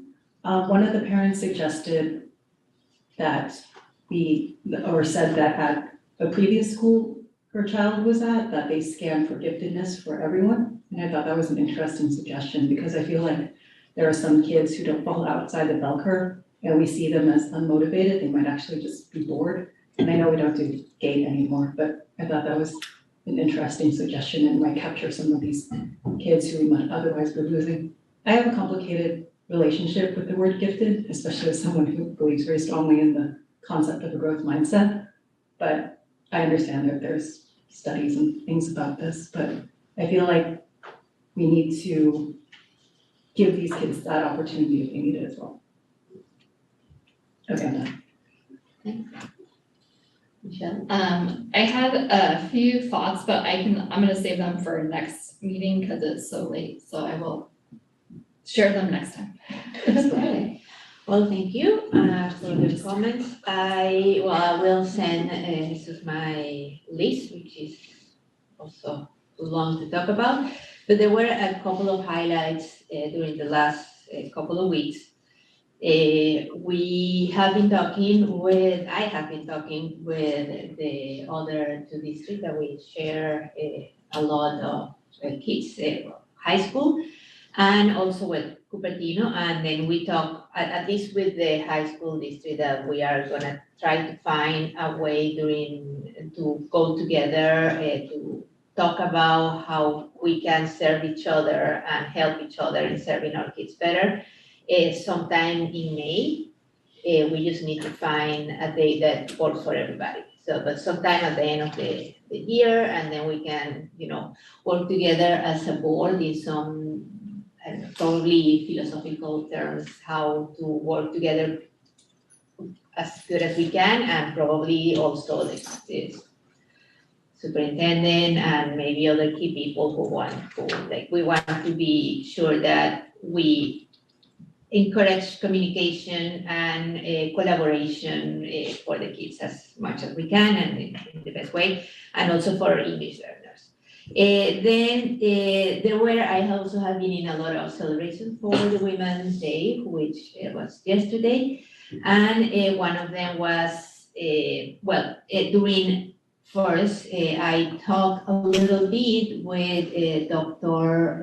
Marianne Dewan during our legislation action about a general idea that I had also with the high school district to come together and try to find out a way to encourage our girls and work towards our girls and students, how to support them in a better way and to show them their importance. Yesterday was Women's Day, and a lot of things came more to light. One of the events that was here in the community was the Makers Nexus had a big event where they encouraged girls to come and use the workshops, but everybody was welcome. We had a very interesting lecture from a doctor that is on their board, and she was presenting us with all her studies about inequity and about racial profiling and gender profiling on internet, on the tech companies and in society in general. And she has some TED Talks that are very interesting also about that. Again, yesterday, just last week, we had many things happening related with women's rights, which are being trumped every day more and more, and we feels like we're coming back to 50 years ago. One of them was that the 28th Amendment is being challenged and not approved, and that the rulings came last week. We have a CDC report that just came a couple of weeks ago highlighting a really high uprise of death, suicide, and depression in girls, which is 60% higher in girls than boys, and coming in the last 2 or 3 years. And that might also be related somehow, they didn't say this specifically, but all the environment against women that has been coming more to flourish in the last few years. A lot of these things just come in the last few weeks as a part of our reminder of the Women's Month. So that was, an interesting thing that we did yesterday. And another thing that we've been able to talk with the city during the last couple of weeks too, and we talked in legislative action with some of our representative county-wise is to advocate and talk for the need of a better arrangement for the families and children in our city that are suffering for homelessness, and the city did approve their study for next year. We went and advocated, and that did happen. So they're gonna open a new study for ways to open a family and children's homeless shelter inside our city that will help our families. And also, I think we're still communicating, getting support from the county and other agencies. And that was pretty much my report for today. Okay, just a couple of quick things. First of all, Narcan has been in the media. You probably saw the Mercury News article. I can report that we have Narcan in all of our schools. We have at least one person trained to administer it in each of our schools, and that's just the baseline. We're going to be planning to train all the principals and assistant principals, the nurses, the health assistants, to make sure that we have a good response. And I can just say that I understand some apprehension about that, because I had that at the beginning too. And then the more I learned about it, this is a completely safe response, sort of like a first aid response. And anyone who administers it is considered like under Good Samaritan laws. And so it just makes sense to have it. So anyway, we've done a good job getting that into all of our schools with the help of the County Office of Education, which has been a real leader on that. Today, I was, at least for the morning, principal for the day at Lakewood, which is a wonderful opportunity for me to just be in a school, and more than just the regular visits, just to see things, how things operate differently than I do in my normal ways. And so one thing that I want to call out is and this is going to be obvious to the educators who are listening or the ones in the audience, just the professionalism of the staff on a rainy day schedule. So these are things that, like, unless you're there, maybe you don't realize it. So the kids went out for recess because it wasn't raining, and then it started raining during recess, and the way staff adjusted, and everyone wants their break, but they made it work for the benefit and the safety of the kids. And during lunchtime, that is very, very difficult. But the way that the adults work with the kids and were understanding with the kids, at least one teacher that I saw came in to get her kids from the cafeteria to say, like, hey, my kids need to be active, so I'm gonna pull them out of the cafeteria, gave up her own lunchtime to do that. So just the professionalism of our kids. The main thing I wanna say about the Lakewood visit is the reason I was there was to facilitate the administrators. We're doing these new teacher program culturally responsive walkthroughs that I think I've talked about. And I'm gonna emphasize again, that is the key element to our anti-racist work. Nothing is more important. There's no more important function that we have as a school district than teaching and learning. And what I saw today, because I got to watch some of that while I wasn't watching kids and everything else, was administrators working with a coach, looking at focused students who are identified for whatever reason, English learners who were behind, and looking at how the instruction was affecting those students in particular, and then debriefing it and talking about how they can then support the teachers, the classroom teachers, to support those kids. And that is the core of our work. So I'm really excited about that. And that's my report. Okay, so now we are moving to the next item, which I think is 8. Yes. A comment from the Sunnyvale Education Association. If there is any member online from the SEA. No? They're here, but they're not raising their hand. Okay, not raising their hand. Okay, a comment from the California School Employees Association. If there is any member that wish to speak about them, please raise your electronic hand. No? Okay, thank you. And now we already had comments from the public, so we move to 11, and thank you for your patience for working so late today. We have the Bishop School presentation, and for that, we are gonna listen to Tara Lumbrano, our principal, and Rob Feliciano, our assistant principal. Okay, good evening, board, cabinet, community members. It's a privilege to be here on a very rainy night. And I promise I did not pay Peggy to say any of those nice things about Bishop. But I do appreciate that. I had no idea we were even going to be here. No. So that being said, yes, I am the principal at Bishop Elementary, joined by Rob Felicano, our assistant principal. And I thought, oops, is this going to work? Yeah. Okay, it is working. Okay. Oh, that's just a slight delay. Okay. Okay, there we go. I thought I'd start us off tonight with just a few quotes from students and about what they say about Bishop. So one student says, "My teacher is really nice and we get to celebrate our hard work using the Funometer."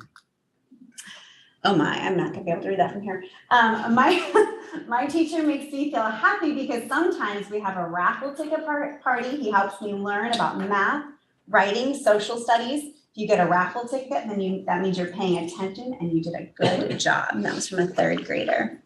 "My teacher makes me feel happy when I have sad feelings. She makes me feel happy," from a kindergartner. "My teacher is kind to each of us and I like the way she teaches," 5th grader. "My teacher makes me feel happy because when we did addition, she let us eat the gummies," from a kindergartner. So those are just a few quotes from our kids. But I want to jump over just to talk about those of you that might not know all the different things that are going on at Bishop. We do serve approximately 452 students, which is about 70 more students than we had last year. We have approximately 237 English language learners, which is about 52%, which I think Peggy alluded to earlier, having over that 50% mark of English language learners. 188 students, or approximately 83, almost 84% speak Spanish. So a majority of our English language learners are Spanish speaking. And I think this year is probably the greatest number of newcomers we have had, at least in my time at Bishop. And we have 59 newcomers. So that means that they've been in the country 12 months or less. So that being said, there's the delay. So when we're looking at just the general makeup of our school community, so we have 19 just general education classrooms. But then we have many different additional programs that happen at Bishop. And so they're just listed here. I won't necessarily read through each one of them, but I just want to draw attention to most of these programmings are special education related, other than the intervention at the very last one. But we serve 70 students that actually have that receive those types of services, and 27 of them are English language learners, just to give you a little snapshot. And we always want to talk about data and how our kids are doing. In fact, just being a leader in me school and always habit 2, we believe in the 7 habits of highly effective people, and habit 2 begin with the end in mind. And so we know we want our kids to be successful. We know we want our kids to be proficient in all areas, all content areas, including social, emotionally, behaviorally. We believe in educating the whole child.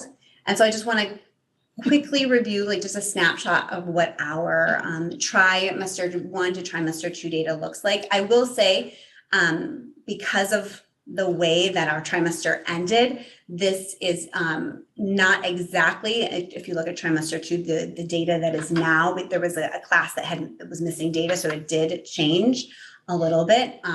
But the slide deck had already been submitted. So I thought I would just call attention to it now. But I do want to just focus in on that the kinder class, because we have seen some gains, not quite as many gains as pictured in this picture due to the fact that we were right on that line when the trimester 2, we were gathering all that data. So I do want to, 31% in trimester 1 were considered proficient, which is a total, I know, about approximately 21 students. Trimester 2, it did increase to 44%, which is approximately 30 students.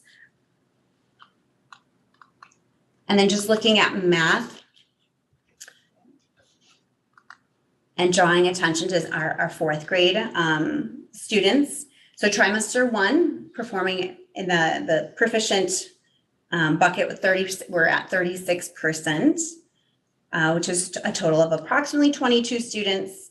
And then in trimester 2, looking at 4th grade, it was 48% were proficient. So that's a total of approximately 29 students. And I know there was a question from the board. It was about the, 3rd and 5th grade seem to be decreasing and not increasing the number of students being proficient.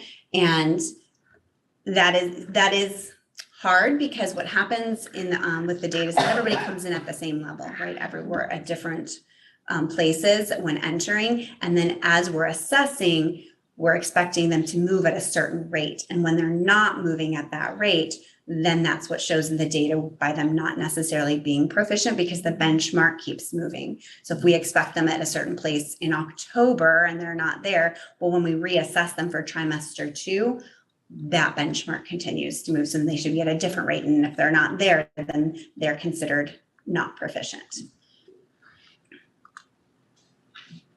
So I just want to draw attention to some of our site goals that we had this year, and then we're going to very quickly kind of review the things that we have done, because there's been some amazing things happening that we're excited to share with you tonight. One of our goals as a district and as a site is really zoning in on our multi-tiered systems of support. We've really focused this year on family involvement, which we're excited to share about tonight as well. And our writers workshop, which is just really about writing instruction. And I'm going to talk a little bit about that. But we wouldn't be doing any of this unless we were really focused on that equity piece. And our conversations are repeatedly about what does that child need? It's not about what we're giving to all students, but like really what does that child need? And it looks different for different students. So at this time, I'm going to go ahead and turn it over to Rob. And he is going to just talk us through the multi-tiered systems of support and how we've been able to address that, at Bishop this year. Cue transition music. Okay. Oh, here, there. Thank you. All right, good evening, everyone. My name is Rob Filcon. I have the pleasure of telling you a little bit more about Bishop and some very specific information. Forgive me as I look at my notes. I just would want to do the best justice as I can, as I'm very excited to share the information with you. So there's a lot of different caveats behind it. So first and foremost, I have the pleasure of being able to describe what MTSS is, or educators, we love our acronyms. And so that stands for multi-tiered systems of support. And ultimately what this is, it's a framework, right, of different tiers focusing on different levels of support, right? So we focus, I know Bridget had mentioned earlier about the whole child. And so ultimately that's what MTSS is in regards to the framework. So this might not just encompass academic growth, this is also social emotional growth. This might be absenteeism, and ultimately this might be, again, behaviors that are impacting learning. And so all of those components really put together that whole child aspect that we are proud at Bishop to have continually honed in on what our process looks like. And so with this, the different support systems of MTSS may change. So they may start like rather small and then grow more intensively. And the beautiful part of the framework and the tiers is just because the child moves up the tiers and receives more support, as we find their success and their motivators and give them exactly what they need, we can exit them out of those tiers and then likewise continue to assess their academic progress. So just keep that in mind as I brag a little bit about the things that Bishop has done for their MTSS process. All right, so Bishop's MTSS process can be observed in several different ways, which I hope you are able to see in your visits to our campus. First and foremost, we have a designated intervention block that we have dubbed WIN, and it's not just an intervention block, it's also an enrichment block. So we really focus on having that advocacy of student voice and choice reflected in the work that our classroom teachers do daily. And so with this, we have a huge focus during trimester 3 on phonics, and that's in order to meet the varied needs of our population. Utilizing our teachers on special assignment, also again known as TOSAs, we service students within strategic pull-out groups within the MTSS process, and this represents at this time about 64 different students needing either Tier 2 or Tier 3 intensive supports.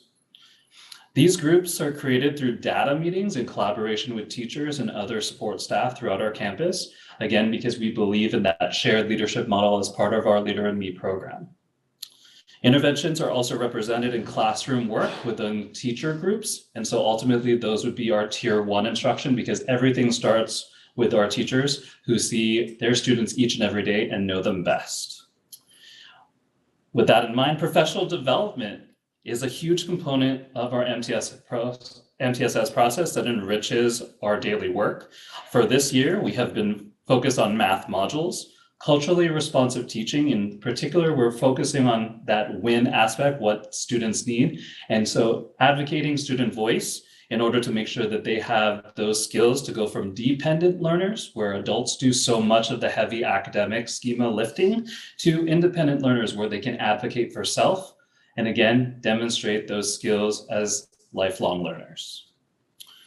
Furthermore, we know that Bishop represents a huge population of newcomers as well as individuals of multilingual backgrounds. And so we are developing our English language development or ELD curriculum in order to best serve those rotational needs between the strengths of our teachers. And so if you were to come and visit, you would see our students rotating between different students and different teachers in order to make sure that we group them appropriately for their needs.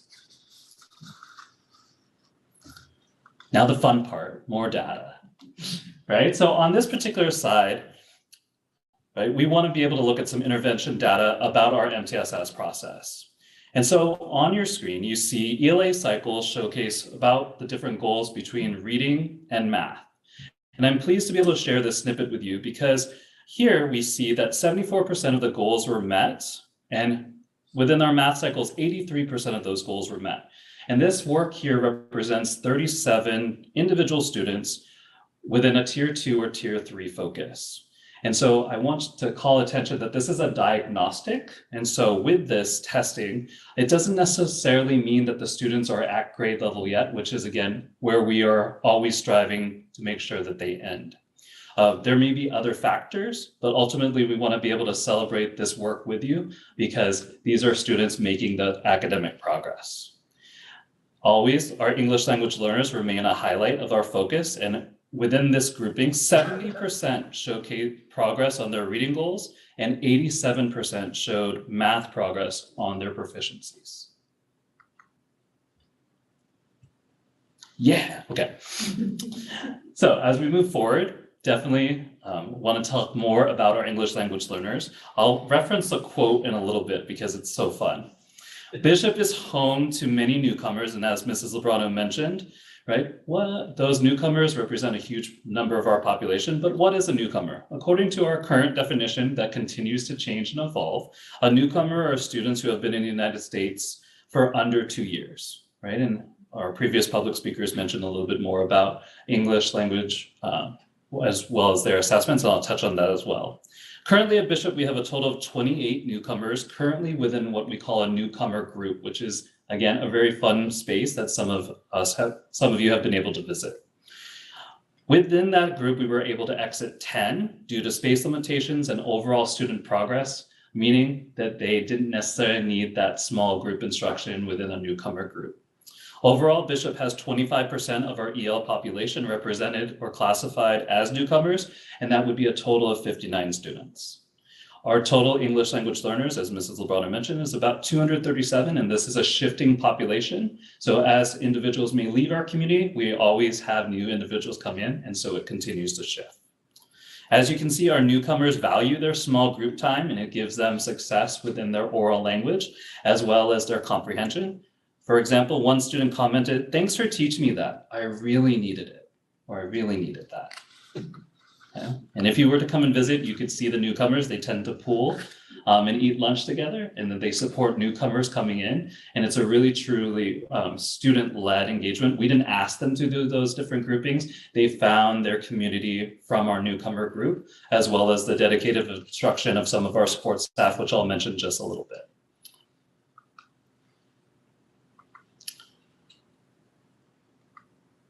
Right. And so on this particular slide, I get to be able to explain a little bit more about what Mrs. Lebrano mentioned about at Bishop, we are a Leader in Me school, and so we have different habits, a total of 7 of highly successful people. And habit number 2 is about beginning with the end in mind. And we know that so many of our learners, we want to get them to that grade level proficiency. And so really that's a passionate emphasis behind our teachers' work. And we know that our English language learners especially need that additional support within reading, as well as, again, that careful monitoring to ensure that they reach those accolades. In regards to reading, I'd like to pay particular focus to our progress between trimester 1 and trimester 2 for our youngest learners, our kindergarteners. Specifically, within this time frame, our English language learners increased their reading from 17% to 29% from trimester 1 to trimester 2, which is very exciting. And I'll get graphics. And then another group that I'd like to be able to also highlight would be the English language learners within our 4th grade. Of these students in trimester 1's math assessment, 17 of them showcased their proficiencies. However, by trimester 2, 28% showed proficiencies. How this correlates in terms of numbers is 6 students in trimester 1 and then 10 students in trimester 2. Bishop is committed in order to be able to support English language learners develop their skills and to be reclassified by displaying their English language proficiencies. And so here's where we get to share a couple numbers. From 2019 to 2020, we reclassified only 10. As we move forward, during 2020 to 2021, we reclassified 22. Most recently, last year, we were able to reclassify 35. And ultimately, we are very excited to be able to celebrate our continued growth in achieving English language proficiencies due to the hard work of our teachers. Most recently, our LPAC assessment window closed. We were able to successfully test 237 or more students, and we were able to do so within 8 days with minimal interruptions to our robust staffing, because we wanted to make sure that our staffing went back to doing that tier 2 and tier 3 intervention and enrichments. So lastly, transition. We have different layers of support within our team in order to have made all of this progress so far, and the progress yet to be celebrated. So first and foremost, we have a wonderful motto. So teamwork makes the dream work. And so with that Leader in Me focus and that shared leadership model, we are actively believing that we can each make a commitment and each make a difference within our students' lives. So ultimately, we would be remiss without calling out our instructional coaches, our bilingual paras, as well as our full-time social worker, as well as all of the individuals who meet regularly to discuss data and make sure that our students are receiving the services that they require. At Bishop, also, we focus on our lower socioeconomic status students, which are targeted alongside our English language learners for enrichment opportunities, right? After school. So for example, we have choir, we have club code, we have a ukulele class, cooking classes, focusing again on real life math and recipes. The cookies are delicious. These opportunities have been structured to provide not only enrichment, but additional teachable moments that are memorable with real life applicability. During these events that parents are able to attend, childcare is provided for families attending our family involvement classes run by our team social workers. And with that in mind, I'd like to transition Mrs. Lebrano back to continue to tell you more about the work that we're accomplishing at Bishop Elementary this year. Thank you. Very nice transition. Cue music. Okay, so moving on to one of our second goals, family involvement has been a key area of focus for us this year. So I'm just going to briefly kind of give you an overview of what that looks like. This year we were able to identify, we kind of put it in two different buckets, and I'm going to kind of go through here just so you can kind of see that. So we identified family education and then family engagement, and we separated them two to be a little more strategic about how we wanted to focus in on families. And so that we chose as a school site to really put a lot of attention and effort on the family education piece, which I heard a lot about tonight as well. And then our PTO actually took on more of the family engagement opportunities, and I'll briefly talk about that too. But our family education this year, we've set up some different pieces to be able to help our families as they're trying to navigate being parents. And so we've partnered with our social worker, which I cannot say enough. She's done an amazing job. She's such a wealth of knowledge and a resource, and having her 5 days a week has been absolutely phenomenal, and what she's able to do.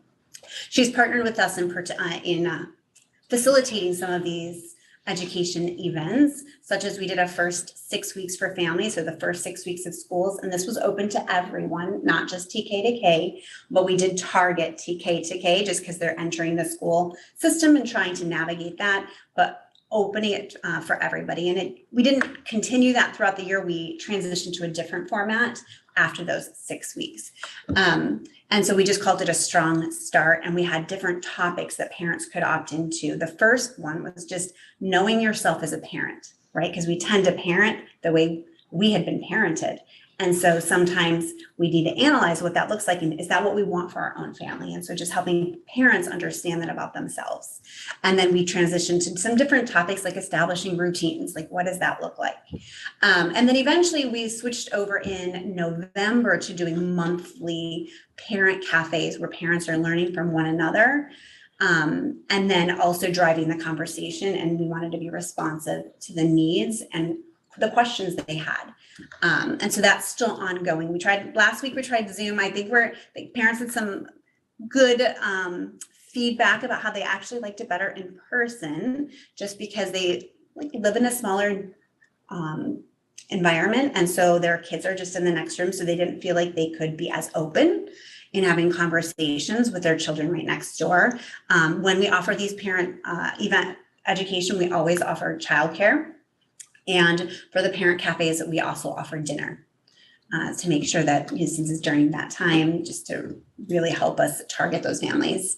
And then the new thing that we added this year too is classroom teachers hosted 2 education opportunities, and it had to be an education opportunity. It could not be like an art class, or it needed to be a tool that families could use at home. So how am I going to support my child in math? How am I going to support my child in reading? And so that way we were just really trying to be very strategic. And those have actually been very well attended this year. And teachers had a lot of agency over how they did it. They could do it during the school day if they wanted to invite parents in to join a lesson that they were doing in the classroom. That was absolutely okay. They could do it right after school. They could do it in the evening. We gave a lot of just room for development. And so that was a focus that we will probably continue, because it definitely yielded some great, I think, gains in just building community.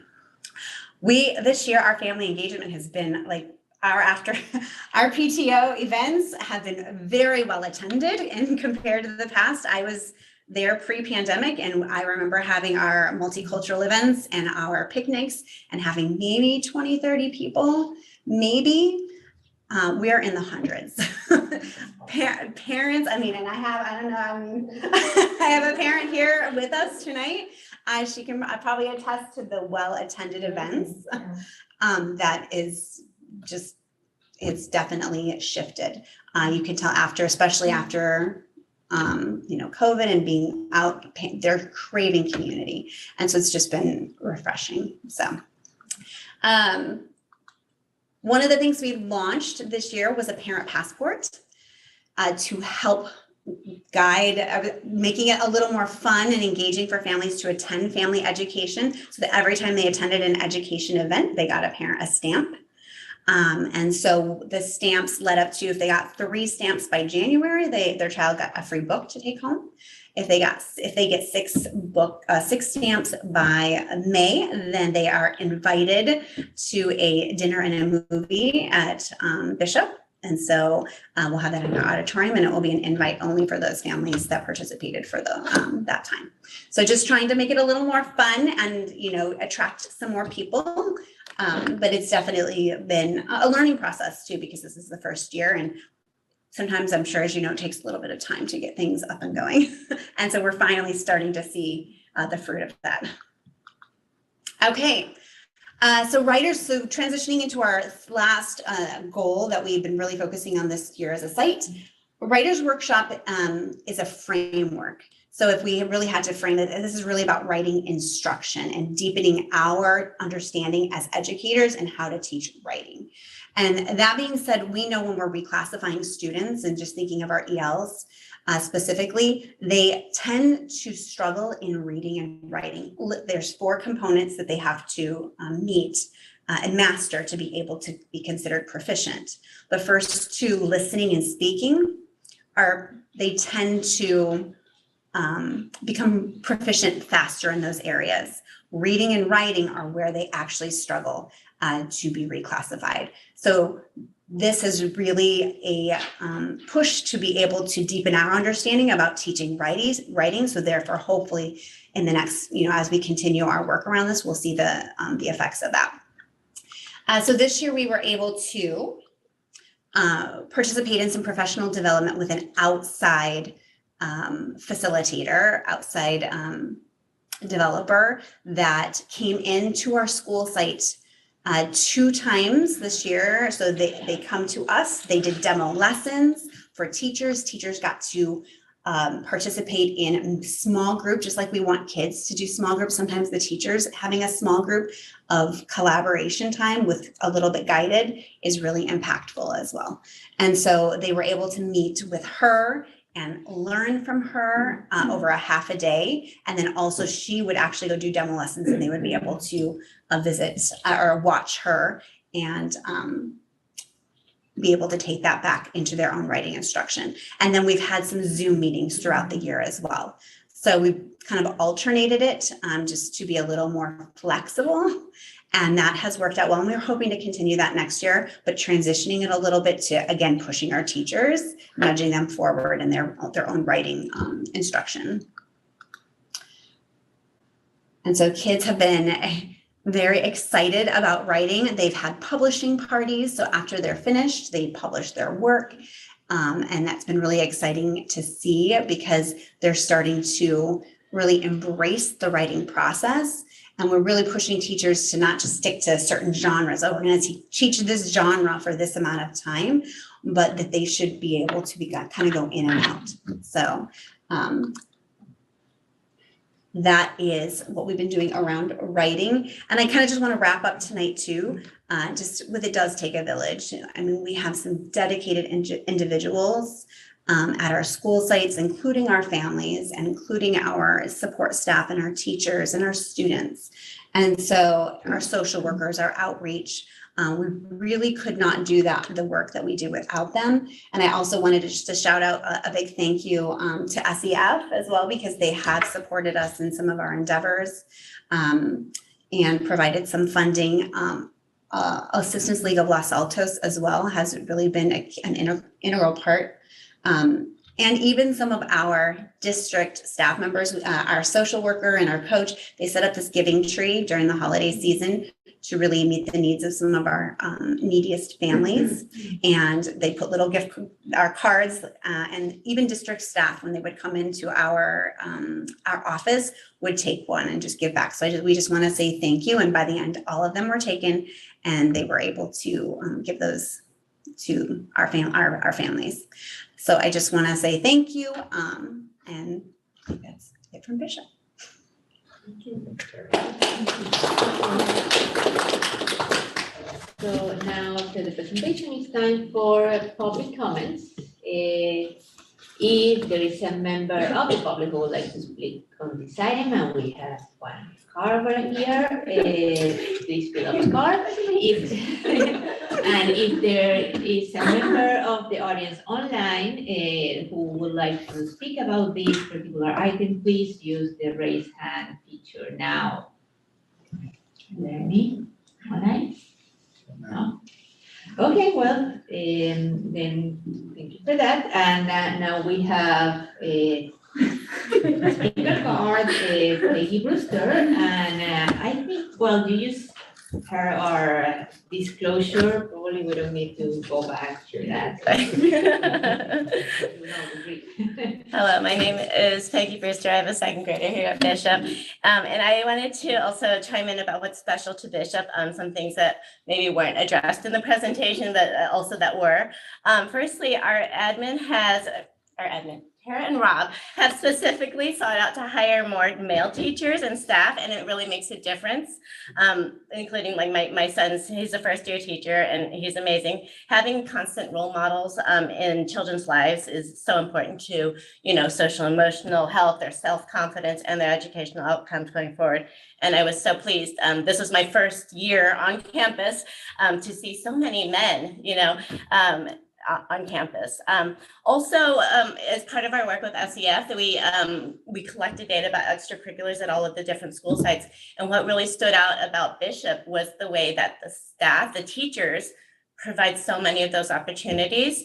For example, the kindergarten teachers just started like a cooking and math after school thing. So the kindergarten teachers are working with the 5th grade students that need help with fractions, you know, and making Rice Krispie treats and breakfast burritos. We have our amazing kindergarten teacher who he and his wife are also amazing K-pop dancers, teaching ukulele. And also like Miss Lou does this club code and Bozzy with Miss Jackler. And you don't see that. We didn't see that at the other school sites. And so I really want to point out how unique the staff is and how dedicated we are. Also, I do want to mention, though, that we have such a rich community and so many Spanish speakers, but on the PTO, it is very hard to engage Spanish speakers. And this kind of comes back to that issue of equity, this work that I think we have a responsibility to really bring in those families. And I know that we've talked about how to engage more, how to bring more families in.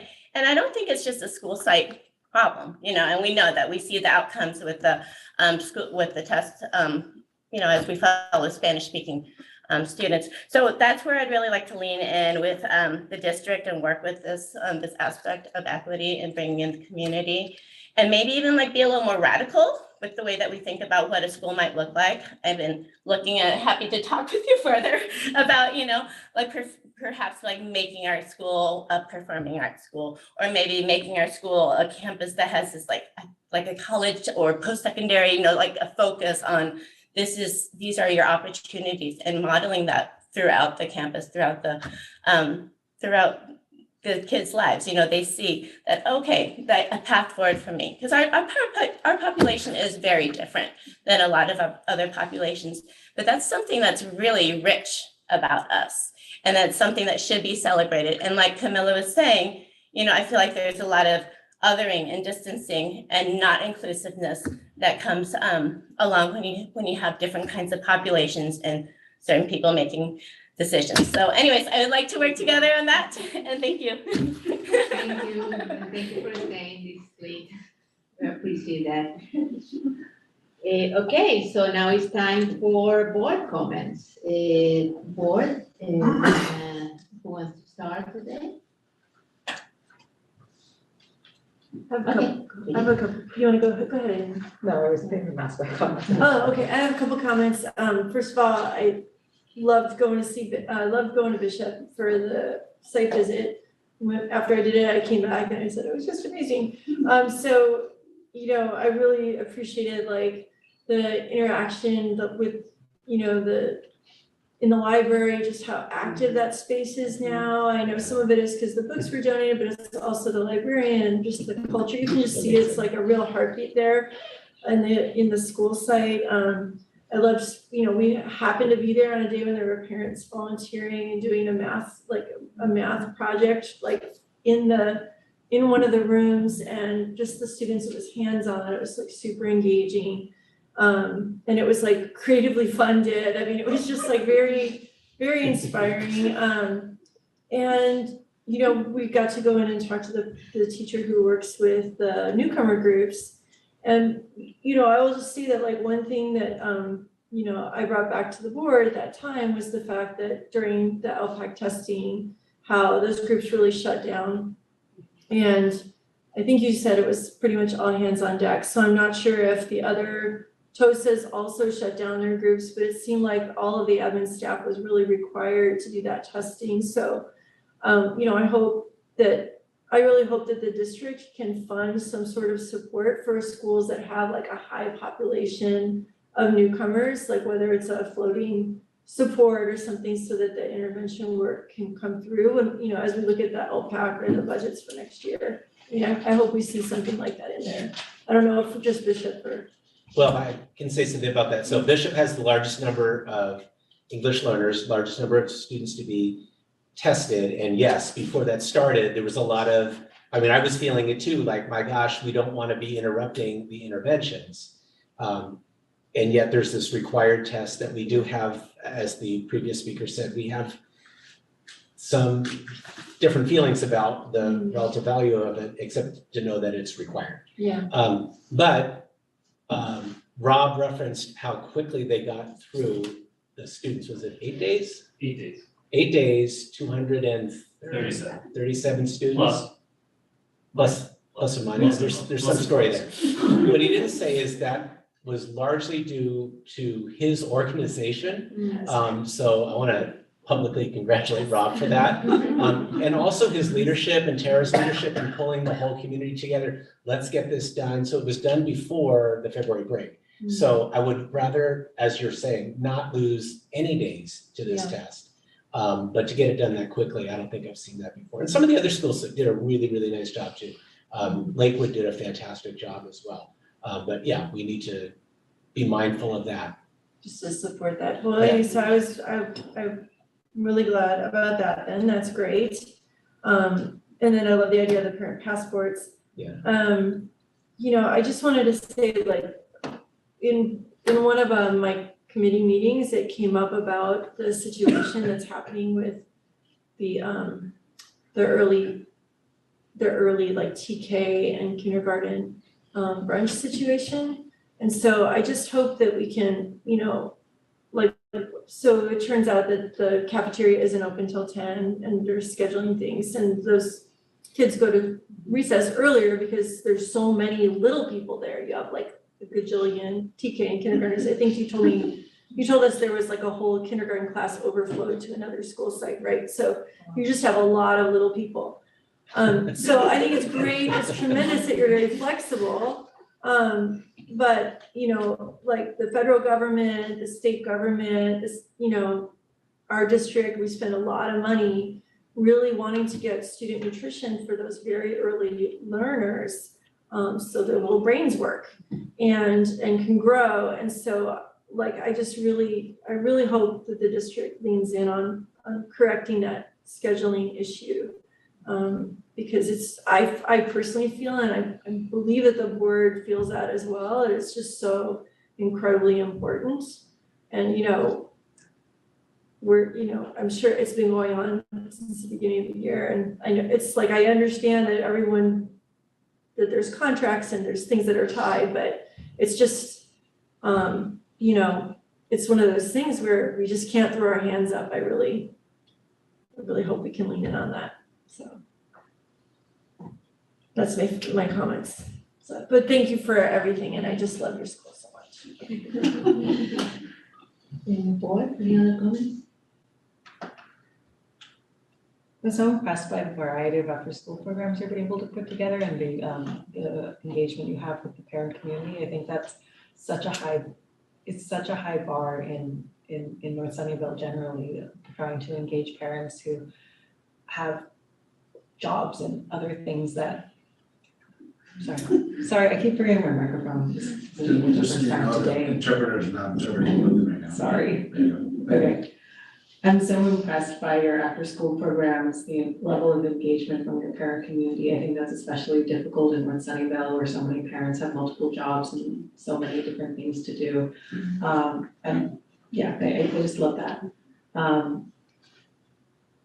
I am curious about some of this data.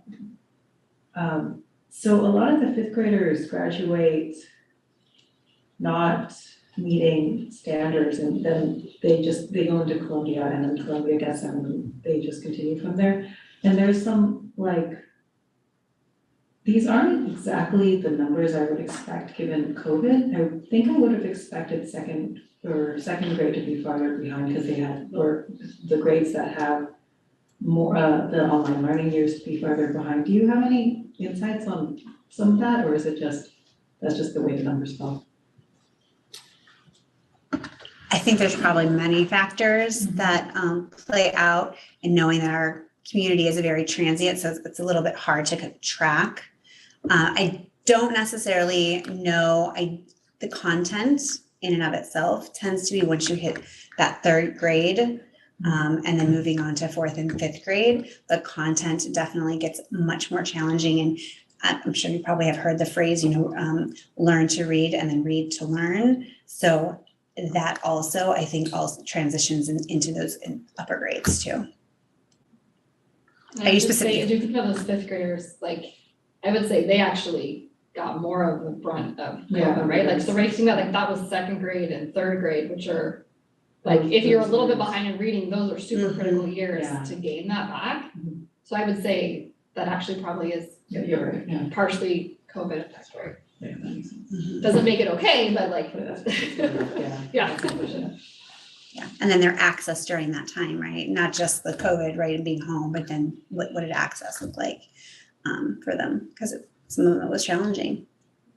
And I'm especially impressed with how your level of family engagement after COVID, just bringing everybody back, and that's amazing. I'm so impressed.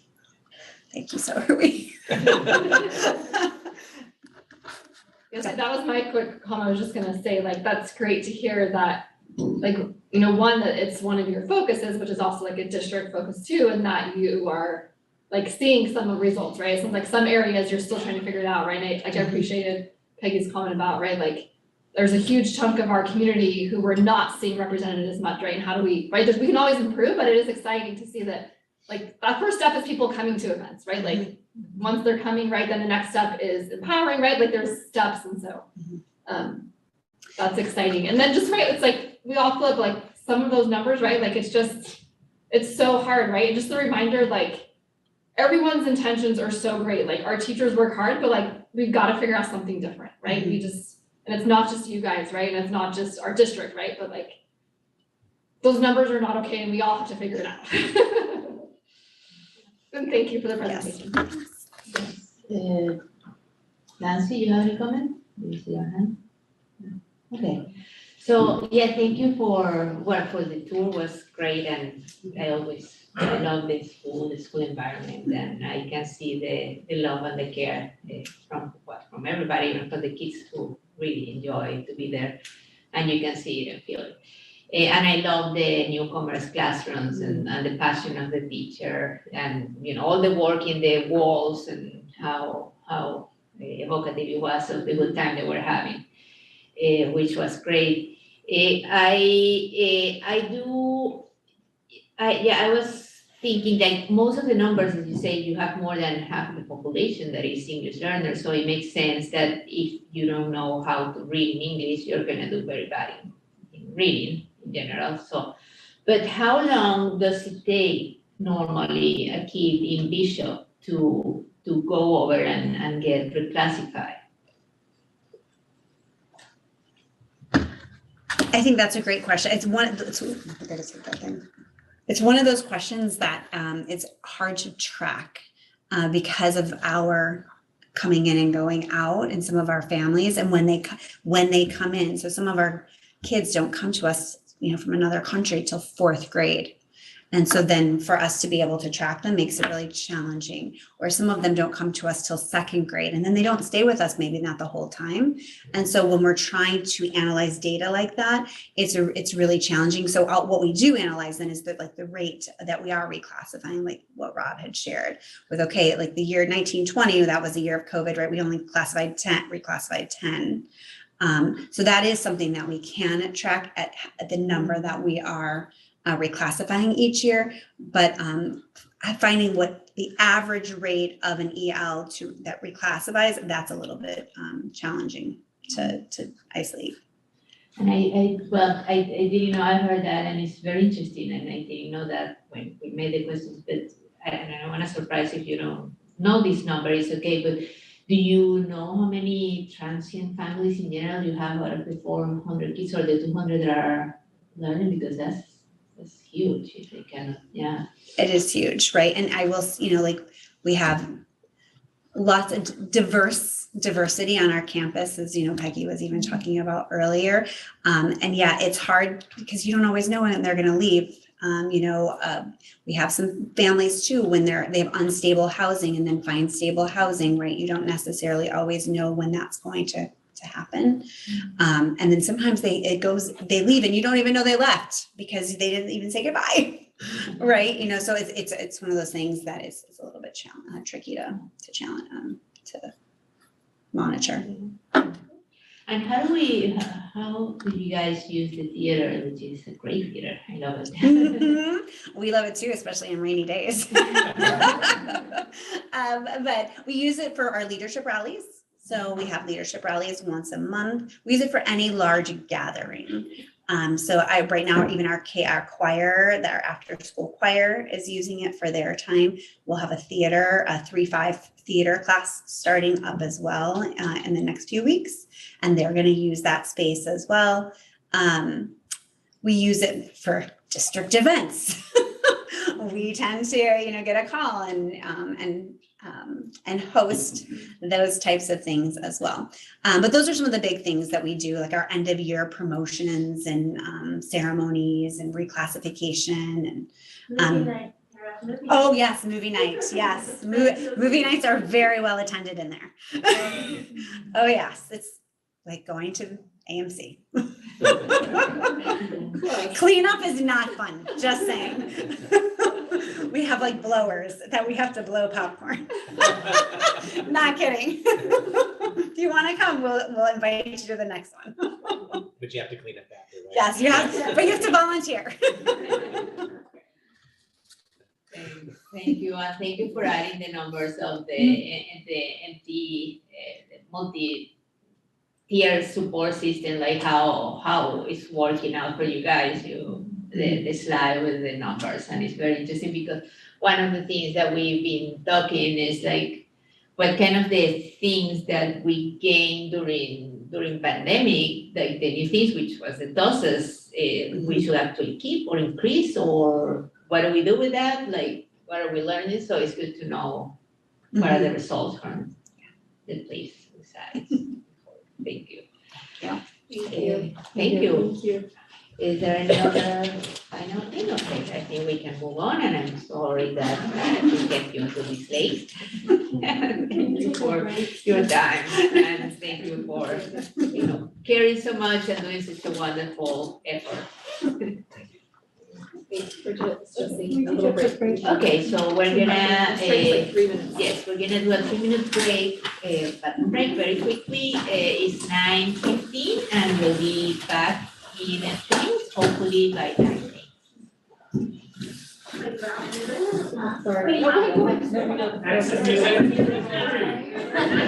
Come on, drop the beat. Drop the beat.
I'm here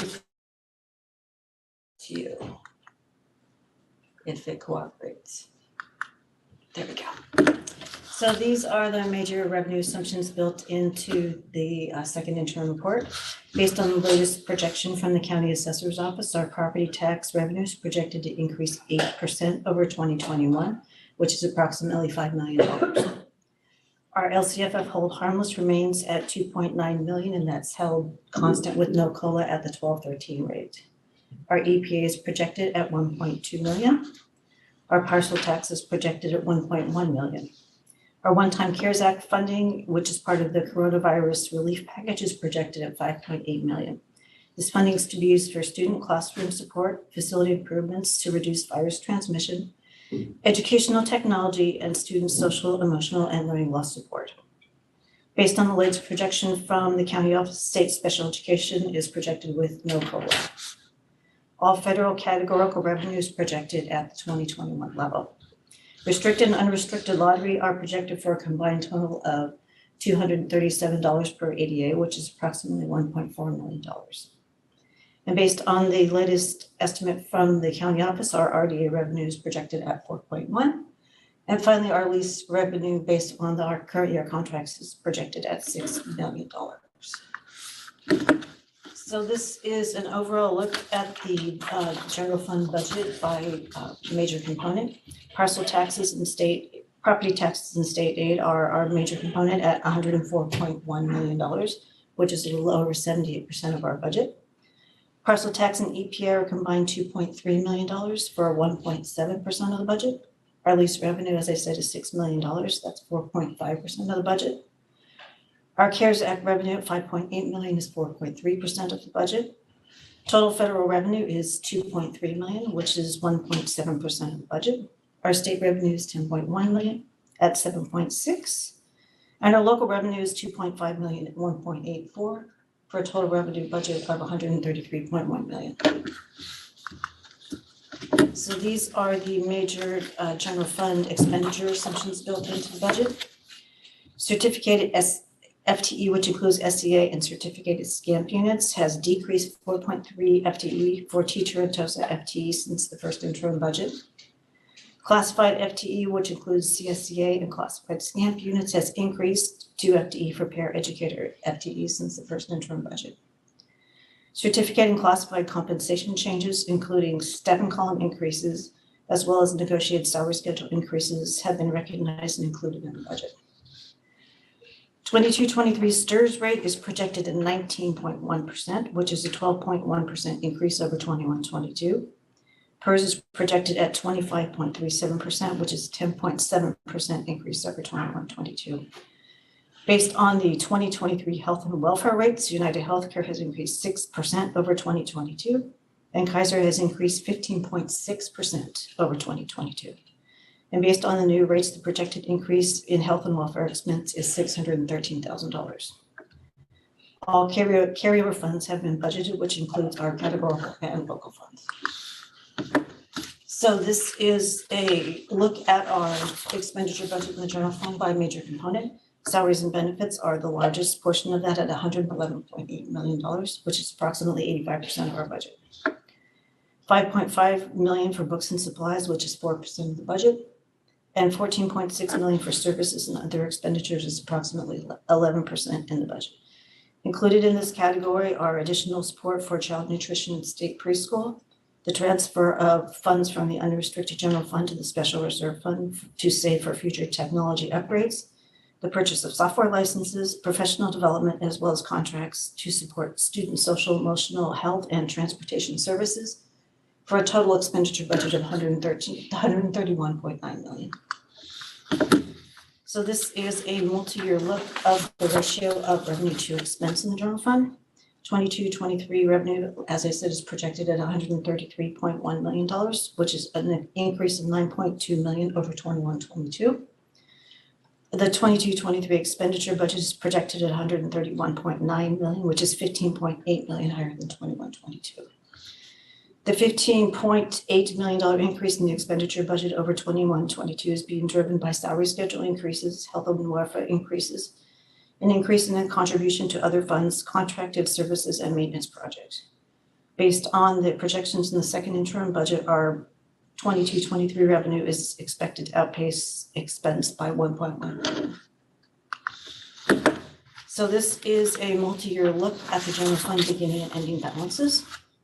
The 22-23 ending fund balances projected increase over first interim due in part to increase in the revenue budget to account for the receipt of one-time funds, FTE changes, and a projected decrease in the current year support to child development and student nutrition. Salary and benefit savings for vacant positions have been recognized and incorporated into the budget, and these factors combined contribute to the $2.1 million increase in the ending fund balance since the first interim budget. This is a look at our unrestricted reserves. This is a combination of the unrestricted general fund and the special reserve fund 17.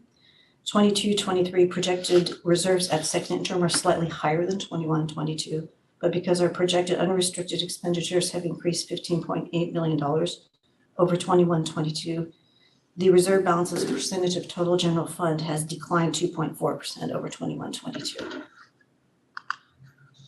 So just to quickly summarize, our unrestricted general fund ending balance is $31.4 million. The special reserve fund ending balance is $14.2 million for total unrestricted reserves at 34.6%. We have a positive ending balance in the multi-year projection, and we will maintain our basic aid status.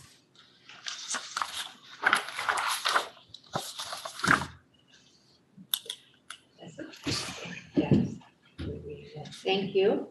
Thank you for your work on this. And so right now, is there any member of the public who wishes to speak on this item? Please raise your hand, electronic hand in Zoom right now.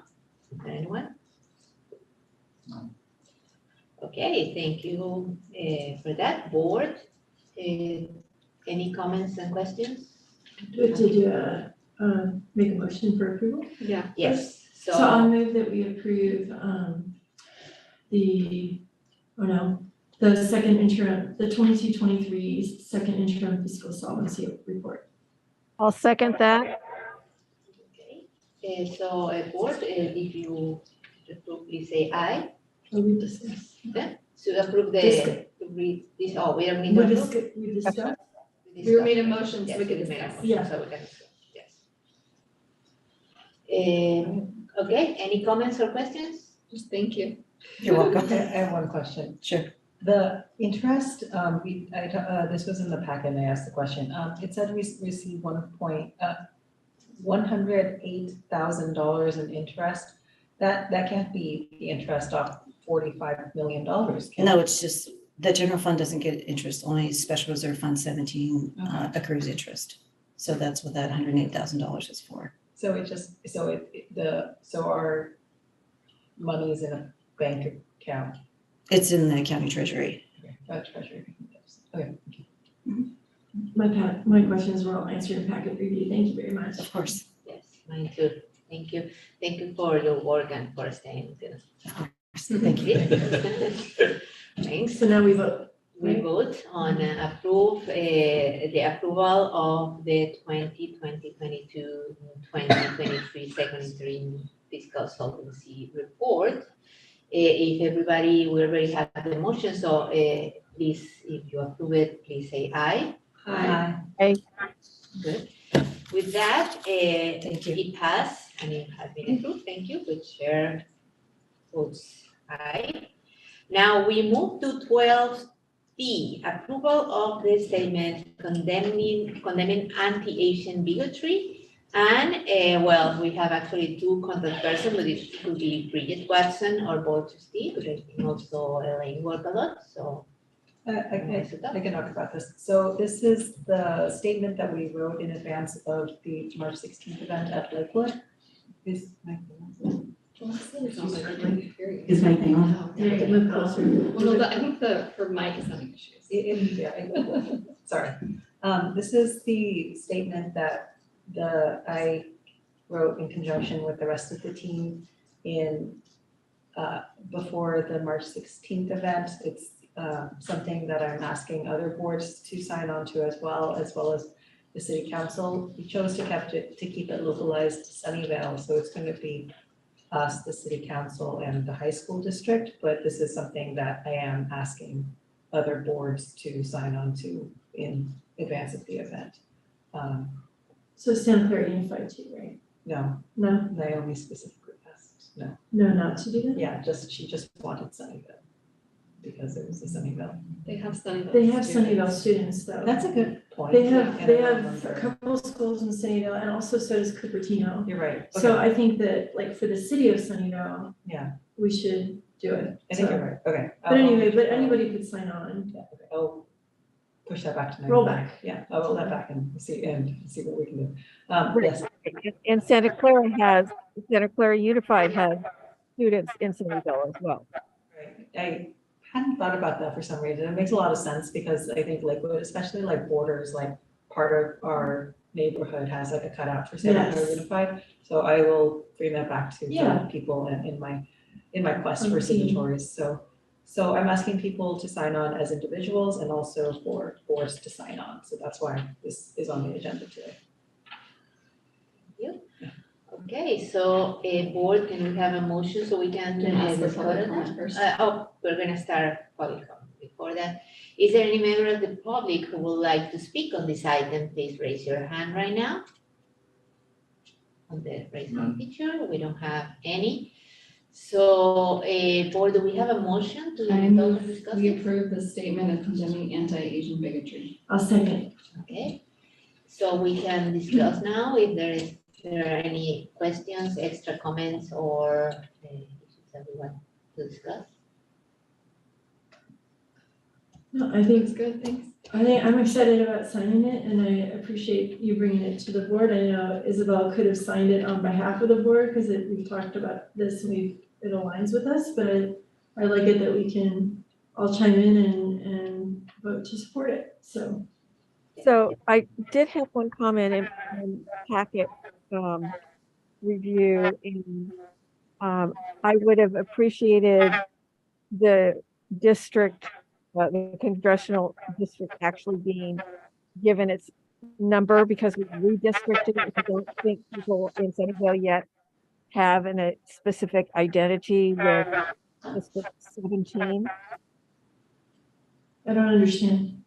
Oh, in the resolution, it just talked about that in Sunnyvale, we are have one of the highest minority majority Asian population in the country. And it would have been nice had we actually named the 17th congressional district. Okay, well, good feedback for next time, round two. Yeah. Good. Thank you, and thank you for bringing this very important issue, and thank you for following through. I mean, it has been it's very important that we sign it, and we follow through with that, and it's also very important that is followed with actions like it has been followed by the city and other partners, and I'm looking forward to the event next week. Yeah, I'll say thanks for working with others to help organize that event. Yeah, so this was important, I think, for the community that we don't just have a statement, but that we have these events as well. And the community especially is excited for, or asked for bystander intervention training, which we're penciling in for May 11th, but we're still figuring that out. So there'll be more to this school. Yeah, I think the event modeling a previous event that was held, and I appreciated the facilitators at that event, which are the same facilitators that you have at this event. So I feel that people will feel welcomed and it will be an inclusive environment.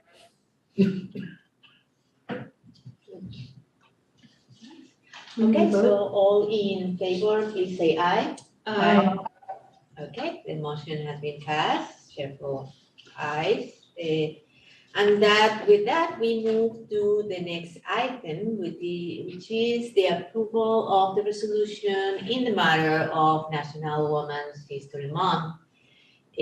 So for this one, the contact is me. I also work with this with Bridget, and it did come to my attention, well, it has come to, it's in the news and everywhere about all the issues related with women issues in general. And that this is the Women's History Month. And other boards that I have talked about this issue and about the hard time that our girls are having generally, and not just our youth in general, which has been having a lot of mental health issues lately, but also in particular our girls, which seem to be coming in a way higher range, and everybody who identifies as girls, and in a bigger rate. So I talked with other members in all these events other boards in all the events that we've been visiting, and I found that that's also happening a lot in other areas, and a lot of people have these resolutions. And but of course, with the resolutions, we not just wanted to make a statement, but we also want to add some actions behind that. And we've been also talking, I've been also talking with Mike about some presentations that Bridget brought to attention about the menstruation rights and about providing by law last year, there was a new law providing that we need to provide enough free menstruation items and hygienic items for everybody who identify, well, for girls actually. Then there is an extra presentation that it came from another board that, and from the county board, where kids were asking to go a little bit farther and not just following the law, but following the intentions behind the law. So not just making the bare minimum, but trying to actually serve the actual needs of our community and our girls. And so we're gonna be working on checking on that. And also I've been talking with, I talked briefly with our county superintendent, but also with the high school to see if there is anything else that we can do or we can start this month working on it, and if we can do some other event to highlight the importance of our girls and everybody who identified as girls. So there are many things that are happening that are undermining the importance of women and the importance of girls in our society. And I think it's affecting a lot our youth and the way how our youth being to be a woman and what it matters and how important women are as part of the population, and about our equal rights. And I think with our equity lens, and it is very important that we pass resolution like this. So with that being said, I think that the resolution itself, we explain a lot of why we think it's important and what we mean about that, what is the thought behind that. Ria and I work on this, but it did come from other boards. The initial part, we just added few and researched all the points that were made to be, every point was actually to the point. And we had some, over there it also quotes and gives other information and links, so we can actually check on the numbers from the CDC and all the things that the Congress has been doing and all that. So with that said, then I'm gonna first go to public comments before we make a motion. So if there are any public comment on this particular item, please raise your hand feature right now. No one? Okay, seeing no one. Then board, can we have a motion to discuss and talk about this? I move to approve resolution R 2322 in the matter of National Women's History Month. Okay, any second? I'll second. Okay. I'll second. Thank you. So yeah, open discussion about it.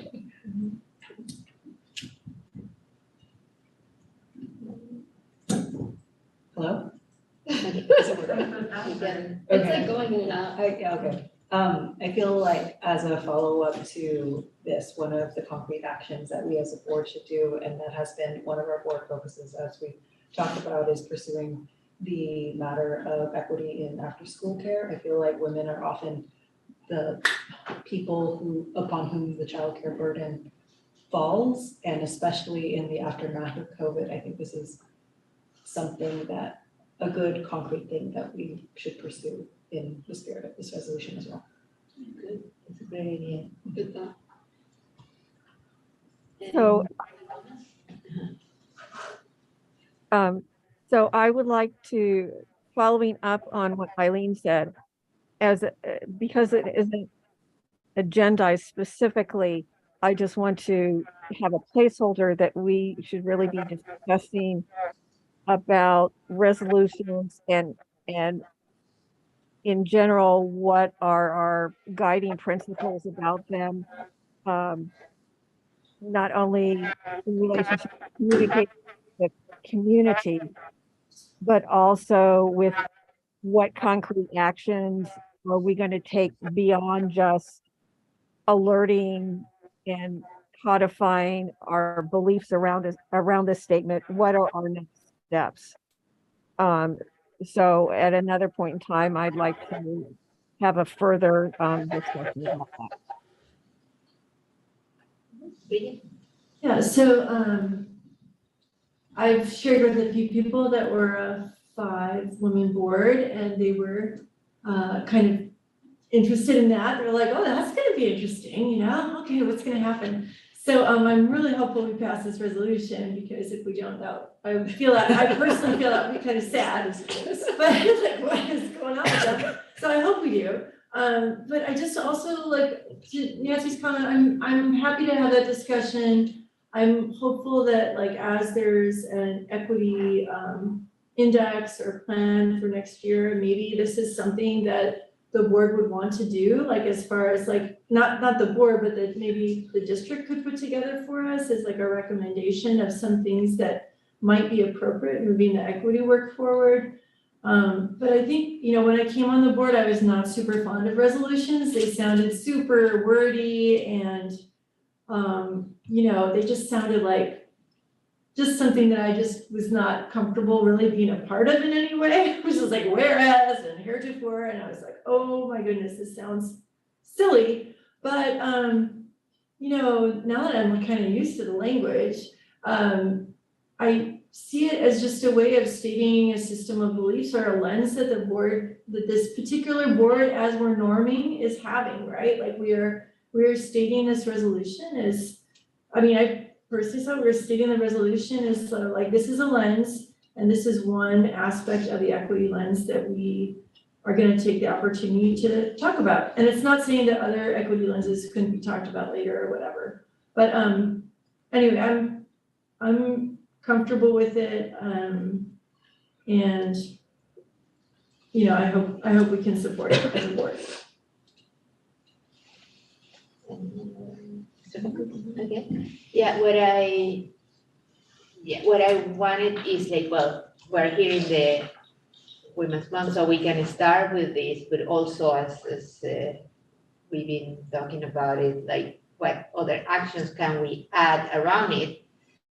Oh, sorry. Was it Still on. I didn't get it. Oh, sorry, like, sorry about that. It's not just about, you know, making the resolution, which I like, and I was very proud of a couple of resolutions that we passed this year. And there was one that I was very proud, but actually there was nothing we can do, but at least this is something that we can, this is one that we can do something about it, like the previous one, that there are little things, and if we can bring these kind of things that come together with our equity lens and about the causes that we care and that will be just for our children and our community, there might be like little things here and there that may not cost money for us and may just add another layer of care for our children and our community. Like this one, we can, for example, review our policies about that thing, and we can maybe see if we can partner together with other peoples to bring more STEMs to girls in an event or something like that. Or as you say, like if they're important aftercare, and this is something that we're gonna be checking this year in a study session, it will support women because it will empower them to do other things in the afternoon, and it will, support kids at the same time, be safe. So with that, Could I have one more comment? Yes. Bridget brought up that we're an all-woman board. I do not recall in my understanding of the history of the district that they have ever had an all-women board. So I am very excited about that happening now in our community. So I just wanted to let you know how exciting it is after all this time to have the opportunity of working with outstanding people in our community. So thank you. Thank you. Okay, so please all in favor vote aye. Aye. Okay. And Nancy? Aye, yes. So with all chair vote aye, so with that, the resolution passes.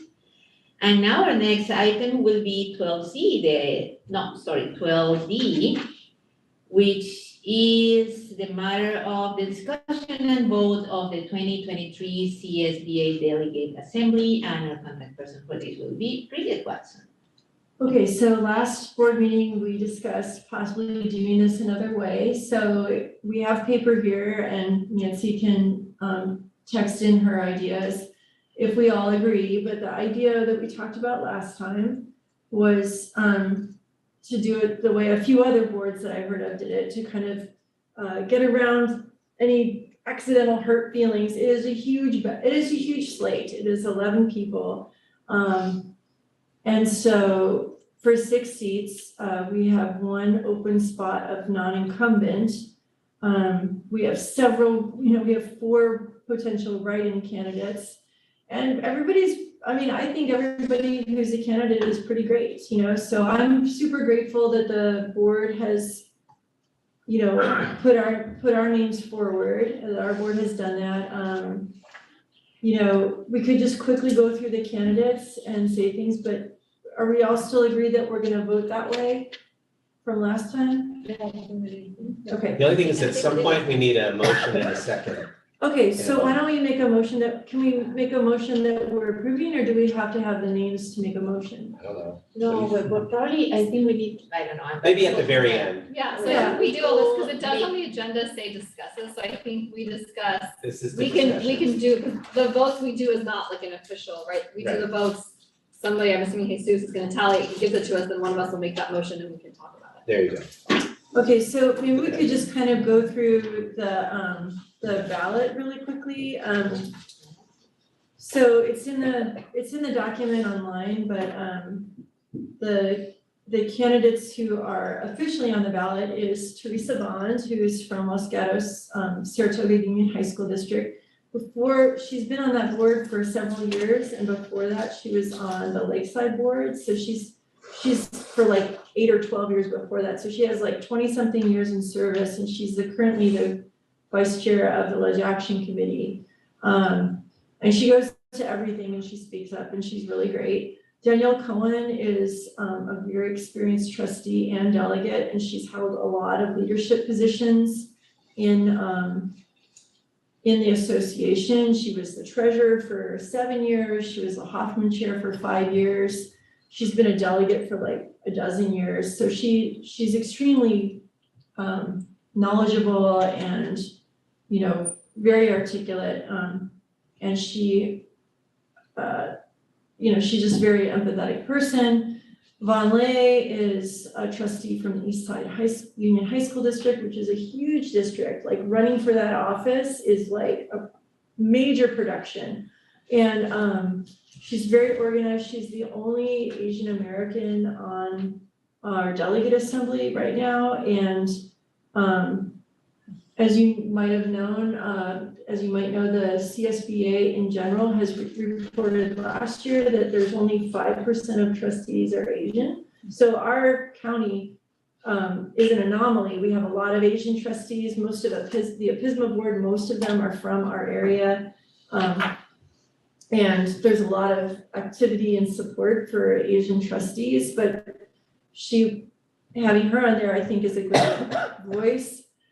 Chris Norwood is extremely accomplished. He's from a Milpitas board. I think this is his third term that he's been elected. He would be our only African-American trustee for that representation. He's on Ledge Action. He's on the Metro Ed board. I think he's like the outreach coordinator for the Ed Foundation.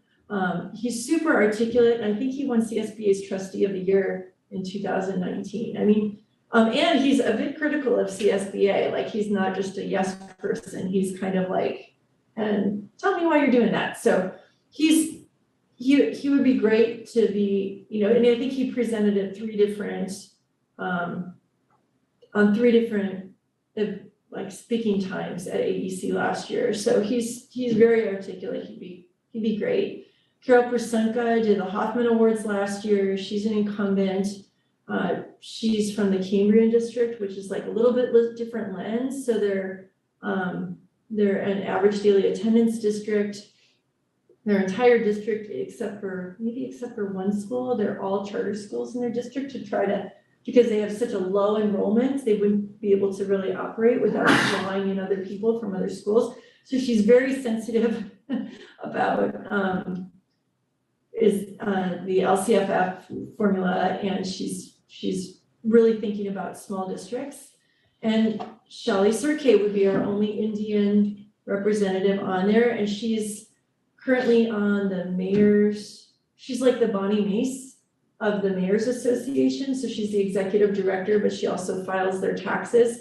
So she's now very connected to the mayors and all the city government things. She sits in on those meetings, and she's now feeding me and Jessica like ideas for integrating, just like what Nancy was talking about several years ago, integrating opportunities to overlap with the cities. And then there's me. I'd really appreciate if you would vote for me for lots of reasons.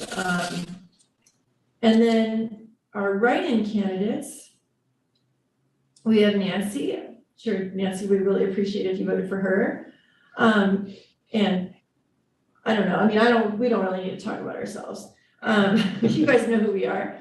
And then the other write-in candidates is like Jorge Pacheco, who's basically the president of the California Latino School Boards Association, which, as someone said to me at lunch the other day at the trustees lunch for Santa Clara County, they said if CSBA were doing their job, we wouldn't even need the California Latino School Boards Association, and that's a huge organization with a lot of people in North and Southern California. And then the other write-in candidates, Catherine Vonnegut, she is pretty new. I think Mountain View Los Altos has been on delegate assembly like for the last 20 years. And now that it was Fiona Walter was on there for almost the whole time, almost all of her 12 years. And then someone else was on there before. So I don't know. I can't remember if there's another high school district on there, but the idea was, it's like, well, we've always had a spot, we should have a spot now. So I don't know that she's as well known in the overall organization as everyone else. So, but she's a lovely person. And then George Sanchez has been doing this for a really long time.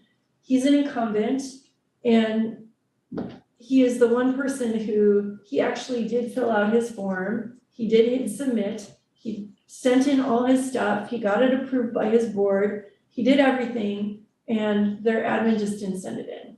Like, it wasn't like everyone else had an error, right? Like, someone didn't read the packet thoroughly. Someone didn't, the process is cumbersome. They didn't hit submit, or someone didn't know. There were pieces people didn't understand because there's so many new people applying. Understandable. But George did absolutely everything right. He's on the AEC planning committee for next year. If he doesn't get to be delegate, he doesn't get to be on that committee. And I think having someone on that committee is really good for us as a county. So that's 11 awesome people for 6 seats. That's how we roll. So, I mean, we can also, I don't want to in any way cut off discussion, or if you have questions, we can all talk about stuff, but I just wanted to put it out there that no matter who we vote for, it's gonna be a good vote. So. There's like no one to be significant. There's no one to be like, oh, they're lazy, they're annoying, they don't say anything, they never show up. There's no one like that on there. Everyone shows up. And Someone at the lunch asked why we have so many candidates when it seemed in the past like we had to like beg people to do this. Do you have any insight on that? well, I've been recruiting people and telling all these people, you should run for delegate assembly, you'd be great, you know? So I know that's happening. That's been a longer history though too, because when that person said that, I was like, the time, not that I've been on a super long time, but the time I've been on, there always have been more people than what. So like, that maybe be a longer history. But Carol Prasanka got on through an appointment. She got on his appointment for a full term, because that particular cycle, there were more seats available, someone rolled off, decided not to run again. Also, people run for things like they run for other Or if they jobs. lose their seat. They lose their seat, like Wendy Sullivan's off because she lost her seat, but if or like people run for supervisor or city council, or they run for other stuff and then they're no longer a school board trustee. But also, I think the other thing might be, I mean, it's just my thought, is that now delegate assembly is actually has a mechanism to input on policy. They're supposed to be the policy arm. They were always just the rubber stampers, and then they get mad at CSBA because they were never included on the decisions. And so then they just wouldn't approve things. So people would go through all this trouble and they'd make up all these plans, and then delegate assembly would be like, no, we don't like that. And it has to go through delegate assembly for the approval. It's just the way the structure is set up. But now they have the 4 pillars where, you know, mine was improving the lives of children. So I can go in there and I could say CSBA with other people, with like 100 other people in a room in a really crazy process. You could say, we think CSBA should pay attention to English learners and mental health and these things because this, and this. Go work on that, CSBA. And there was never a way for them to do that. So this is the very first year that there's a chance to actually input. So I don't know. And also I think that with the pandemic, many board members have become doing more advocacy than ever before. And so I think people are just maybe more comfortable like stepping up for that. It is a low time commitment. It is one day, it's 2 days a year. It's like an add-on to It's the more than 2 days a AEC. year, 'cause don't you do it twice? It's like 2 or 3 days, 2 times a year. Okay, 2 times a year. So it's 2 days, 2 times a year. So it's an add-on to the AEC, like a day and a half there. And then it's one time in the spring. And it's all in person, so you cannot do this remote at all. So I just have, go ahead, Nancy. Oh, I was gonna say, so the other unique thing about this cycle coming forth is that we have someone from our county who will be in leadership position for CSBA in this next delegate cycle. So it's always much more exciting when you know who the president of CSBA is, and so it gets you excited about being engaged in the organization. I think, For Eileen, right, and- yeah, for Eileen, that is Albert Gonzalez. So, and I think having a pacer, that change in paradigm has also awakened people to possibilities. And that's happened within the past year or two. Hey Bridget, so just before we like kind of do our like, you know, unofficial vote things, I appreciate, because you know them really well. I think it's similar to like, you know, Reed, you know, because she was there, like she could help us. You know, like I know some of these people, a lot of them, but I don't know their working styles for different things. So one of the things I would appreciate is they all would be great. There's no choices. It's like, oh, I don't think they're very engaged. But if there are people that you feel like, yeah, they're great, but I haven't really seen them as engaged recently, right? That would be a helpful piece. Or like people who were like, yeah, they're really engaged.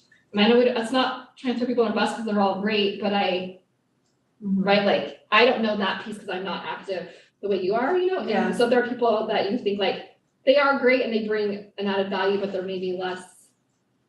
So what I would ask is, what do you mean by engaged? Is it being engaged at delegate assembly if they are a delegate, or do you mean engaged as far as attending CSBA and activities? So I just remember like one of the times when Rita was kind of going through them and talking about them, she said like this person is really like, there's nothing against, like this person was really great, but she was like, in the last few years, like they're going to delegate assembly, but they're not really speaking up, they're not really doing much at it, right? So like, not that they were bad, but they weren't adding value, right? So like, that's kind of that's what I'm saying, like if there's someone that's like, yeah, they're great, and maybe I don't know, right? But just, if they show up, but they're not doing anything, they're not really adding.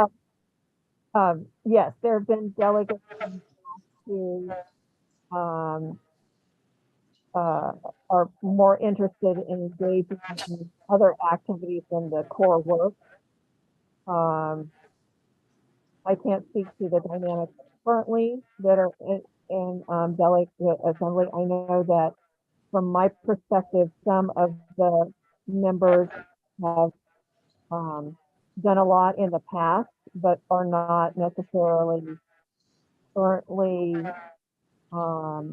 engaged in attending meetings or being a part of other activities.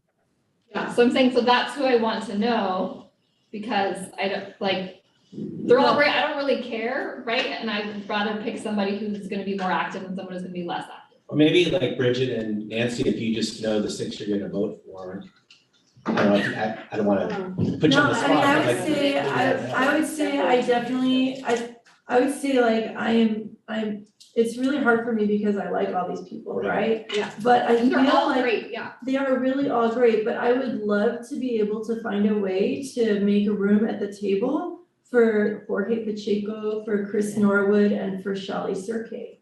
I don't think I want to let go of Vaughn or George, right? So then, I mean, personally, I will probably vote for myself.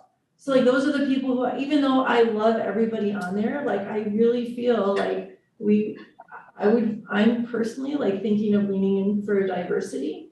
And I'm, and it's like, I don't know what other people in the county are doing, because many board members are very conservative and they just will vote for the incumbents and they don't really care. But I think that like Jorge, because of his position at CLSBA, and Chris, because of all the work he's doing in the county, I mean, and at the state level and how connected he is, like, I just feel like I would want to support them. And so that crushes me because I love everybody else, but that's It's a hard decision to make for sure. It really is. So, that's just my That's 2 helpful, cents. yeah. Is there anyone who stands out to you as someone who is especially aligned with our particular district's focus on equity? Like, I know Well, that's a good question too. Jorge is very into, what's it called? The curriculum for. Ethnic studies. Ethnic studies. Yeah. And I know that Vishali is very involved in, I want to say, the justice. Juvenile justice, yeah. Juvenile justice. Is there anything? And CHAC, and she's been on the CHAC, whatever board, the thing, so she's very involved. She was on El Camino Health before. Cool. I think they all do, honestly, and I think like Danielle, Teresa, and Carol all have children, adult children, and younger children, one who has high school children, but has special needs. Teresa Vaughn lives in one of our outlier districts where they're rural and they're dealing with like rolling blackouts, and she has a lot of migrant children in her district. I mean, this is like an impossible choice. So I would just say, like, feel free to, like, if you have someone you're advocating for, you feel really strongly about, like, this is when you should say that, like, I definitely want you guys to consider this person or that person. Like, do you have anybody that you're really I would say my interested in? only- my I mean, only- other than me and Nancy, of course. I would say my only comment is, and I probably metrics I don't know, but when I was reading through their like answers, her answer to like, there was a question, something about like, what's the biggest need? I can't remember exactly what it was, but I was just I really liked her answer. So like. Who's that? Teresa. So I don't know anything else about her, but I'm just saying like, I loved her answer to that question. Yeah, Oh, yeah, she was she's the one so who gave me her statement for the equity, women's equity. And then what were you saying? Jorge. Jorge, yeah, he is, he teaches, he started one of the first people in ethnic studies, and he is part of also a Korean group, because his parents are Korean and his mom is Central American, I forgot exactly which country. And he's also an indigenous descent, so he's like, he didn't move. Got it all.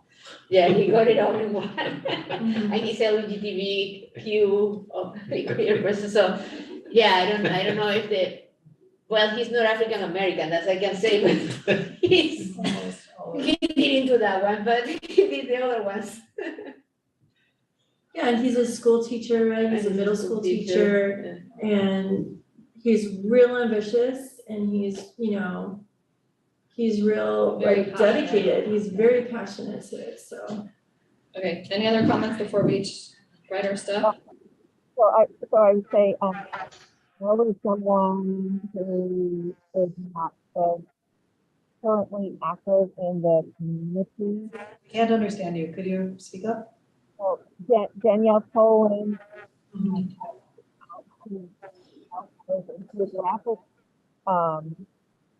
Demographics that represent has not been in a community. Nancy, I don't know if like something has changed, but we can't understand you right now. I heard Danielle Cohen and I heard very little else after that. It's very muffled. I'm sorry, I still have to wear this mask. Oh, that's much, whatever you just did is much better. Yeah. Okay. Danielle has not been as active in CSBA at the county level with meetings and such as he was in the past. As far as being a rep and attending meetings and those kinds of things. Yeah. Having a pulse. Okay. So are we writing it down and we handing it to Jesus, or what are we doing? Yeah, we're gonna hand it to Jesus. Okay. This is hard. It's impossible. Okay, so to whom am I texting this, or am I writing in the? You're texting Jesus. Okay.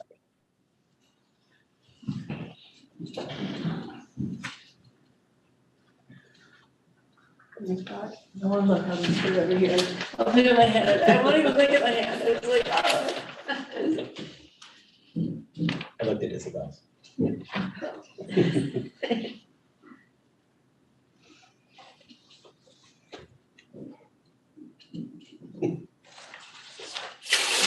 There's just no wrong decision here, so. Remember when you used to be on the back? I'm not looking at it. Julie used to be. Let's take my glasses off and let's solve the problem.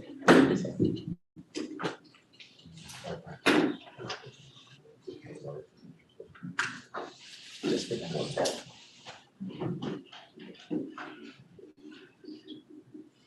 Yeah. And somewhere.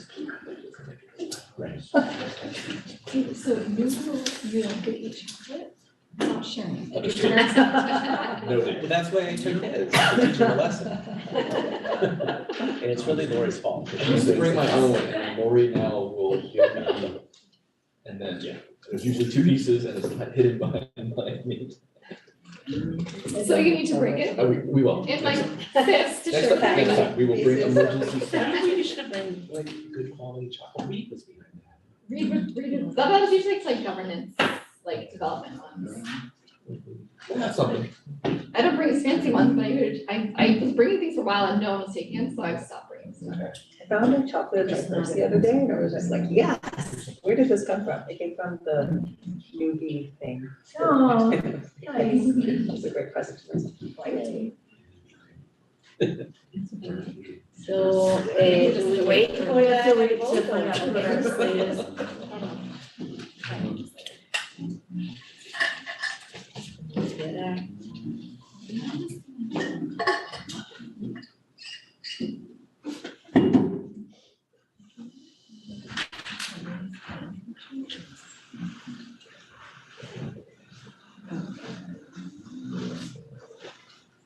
Yeah, the more I talk about all these people, the more I like them. I'm like, oh yeah, and I also like them because they're super nice and they're Yeah.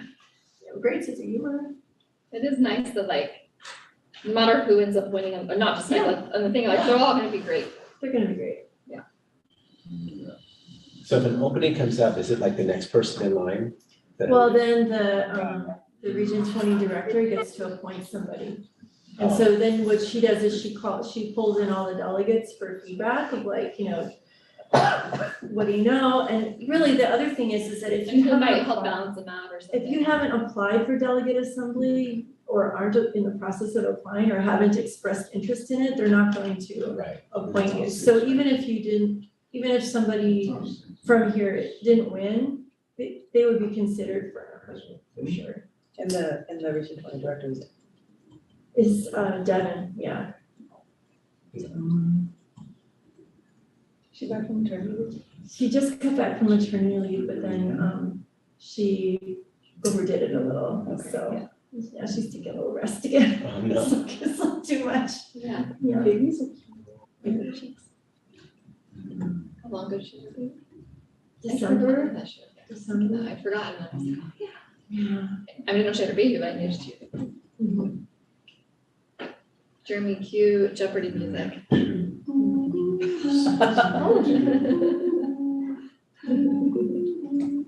Yeah, you just throw a pencil at me or something. That doesn't help. So, all right. We have a top five, but there's a tie for six. Okay, all right, we'll discuss them too. So your tiebreakers are your Teresa and Van Lee. Okay. That's your number six.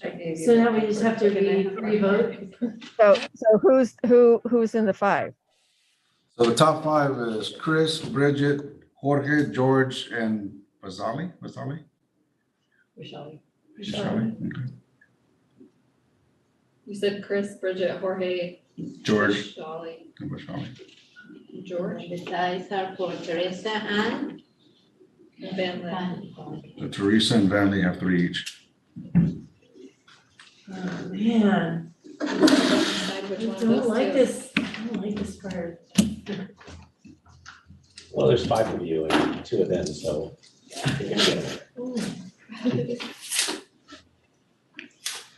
Are we doing private or we just gonna say it out loud? Oh, I don't wanna do private. I just like Right. very tough to put on. Oh my gosh, seriously? Yeah. What's serious here? Top secret again. I want to talk about those comments. So, so the question before us is,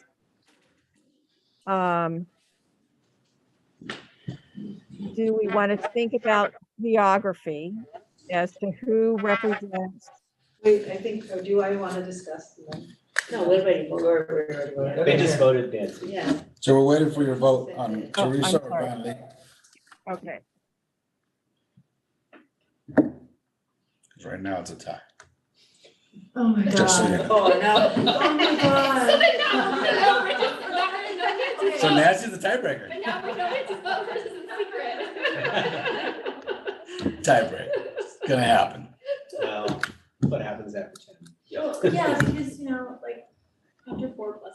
So both of those, to me, represent very important areas, and Vaughn's district of Eastside Union is a very big and very low income high school district, and I feel like that is a population that deserves representation, but also Teresa's does too. I mean, it's a small rural district that also deserves representation. Who's Teresa? Teresa Vaughn, and she's Yeah, from it's like the yeah. Los Gatos, Saratoga Union High Yeah, School, she's there's up in, some like, mountains and. Yeah.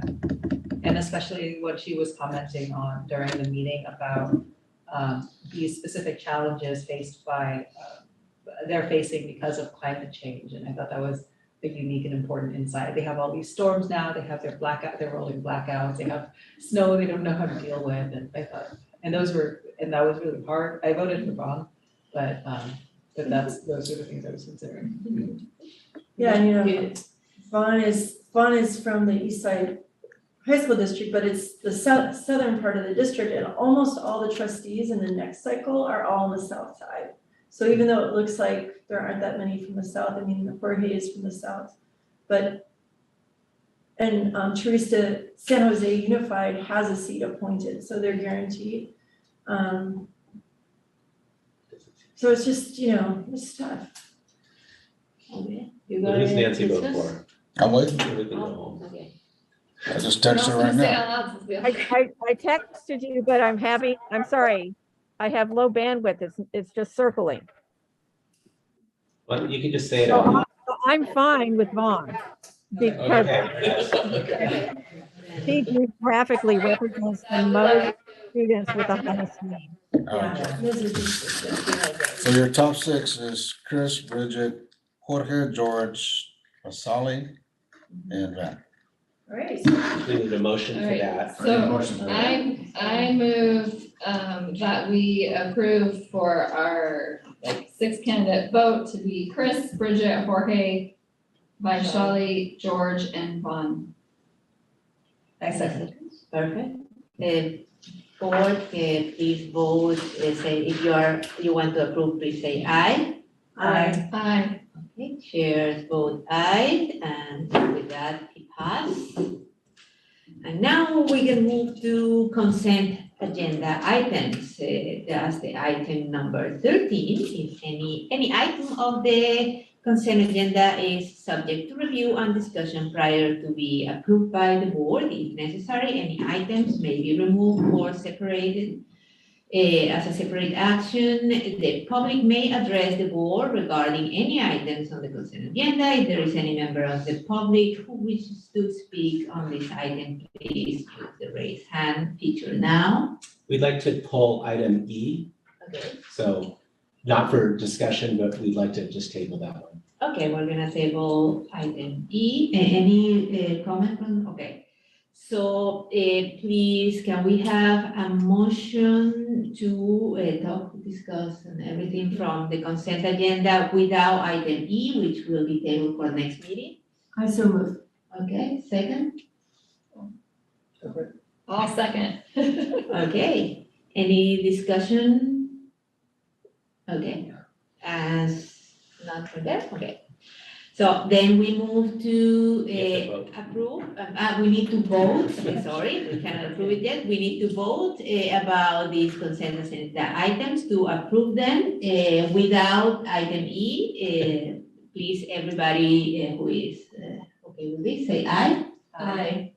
Okay, and I, to whose Nancy also say aye. So with that, chairs vote aye, and then we can move to the next one, which is 14 informational items. And these E-rate eligible products and service.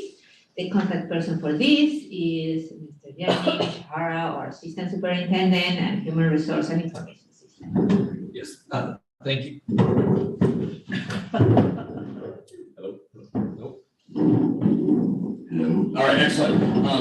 Thank you, Isabel. Yes, before you is just an informational item. It's the description holds true. We have submitted 2 bids, or received 2 bids for our category 1 internet access and category 2, I guess that's connectivity components from the state E-rate, the federal E-rate program. The district, our eligibility based off of our student, I think Title I, Title III is 50% reimbursement, so we are trying to leverage funds. So we will be bringing back at a future board meeting the selection of the bidding process, but needed to front load this to you about our RFPs regarding the projects presented. So this is again just for information and our opportunity to leverage federal E-rate funds to build out our connectivity infrastructure. Okay, thank you.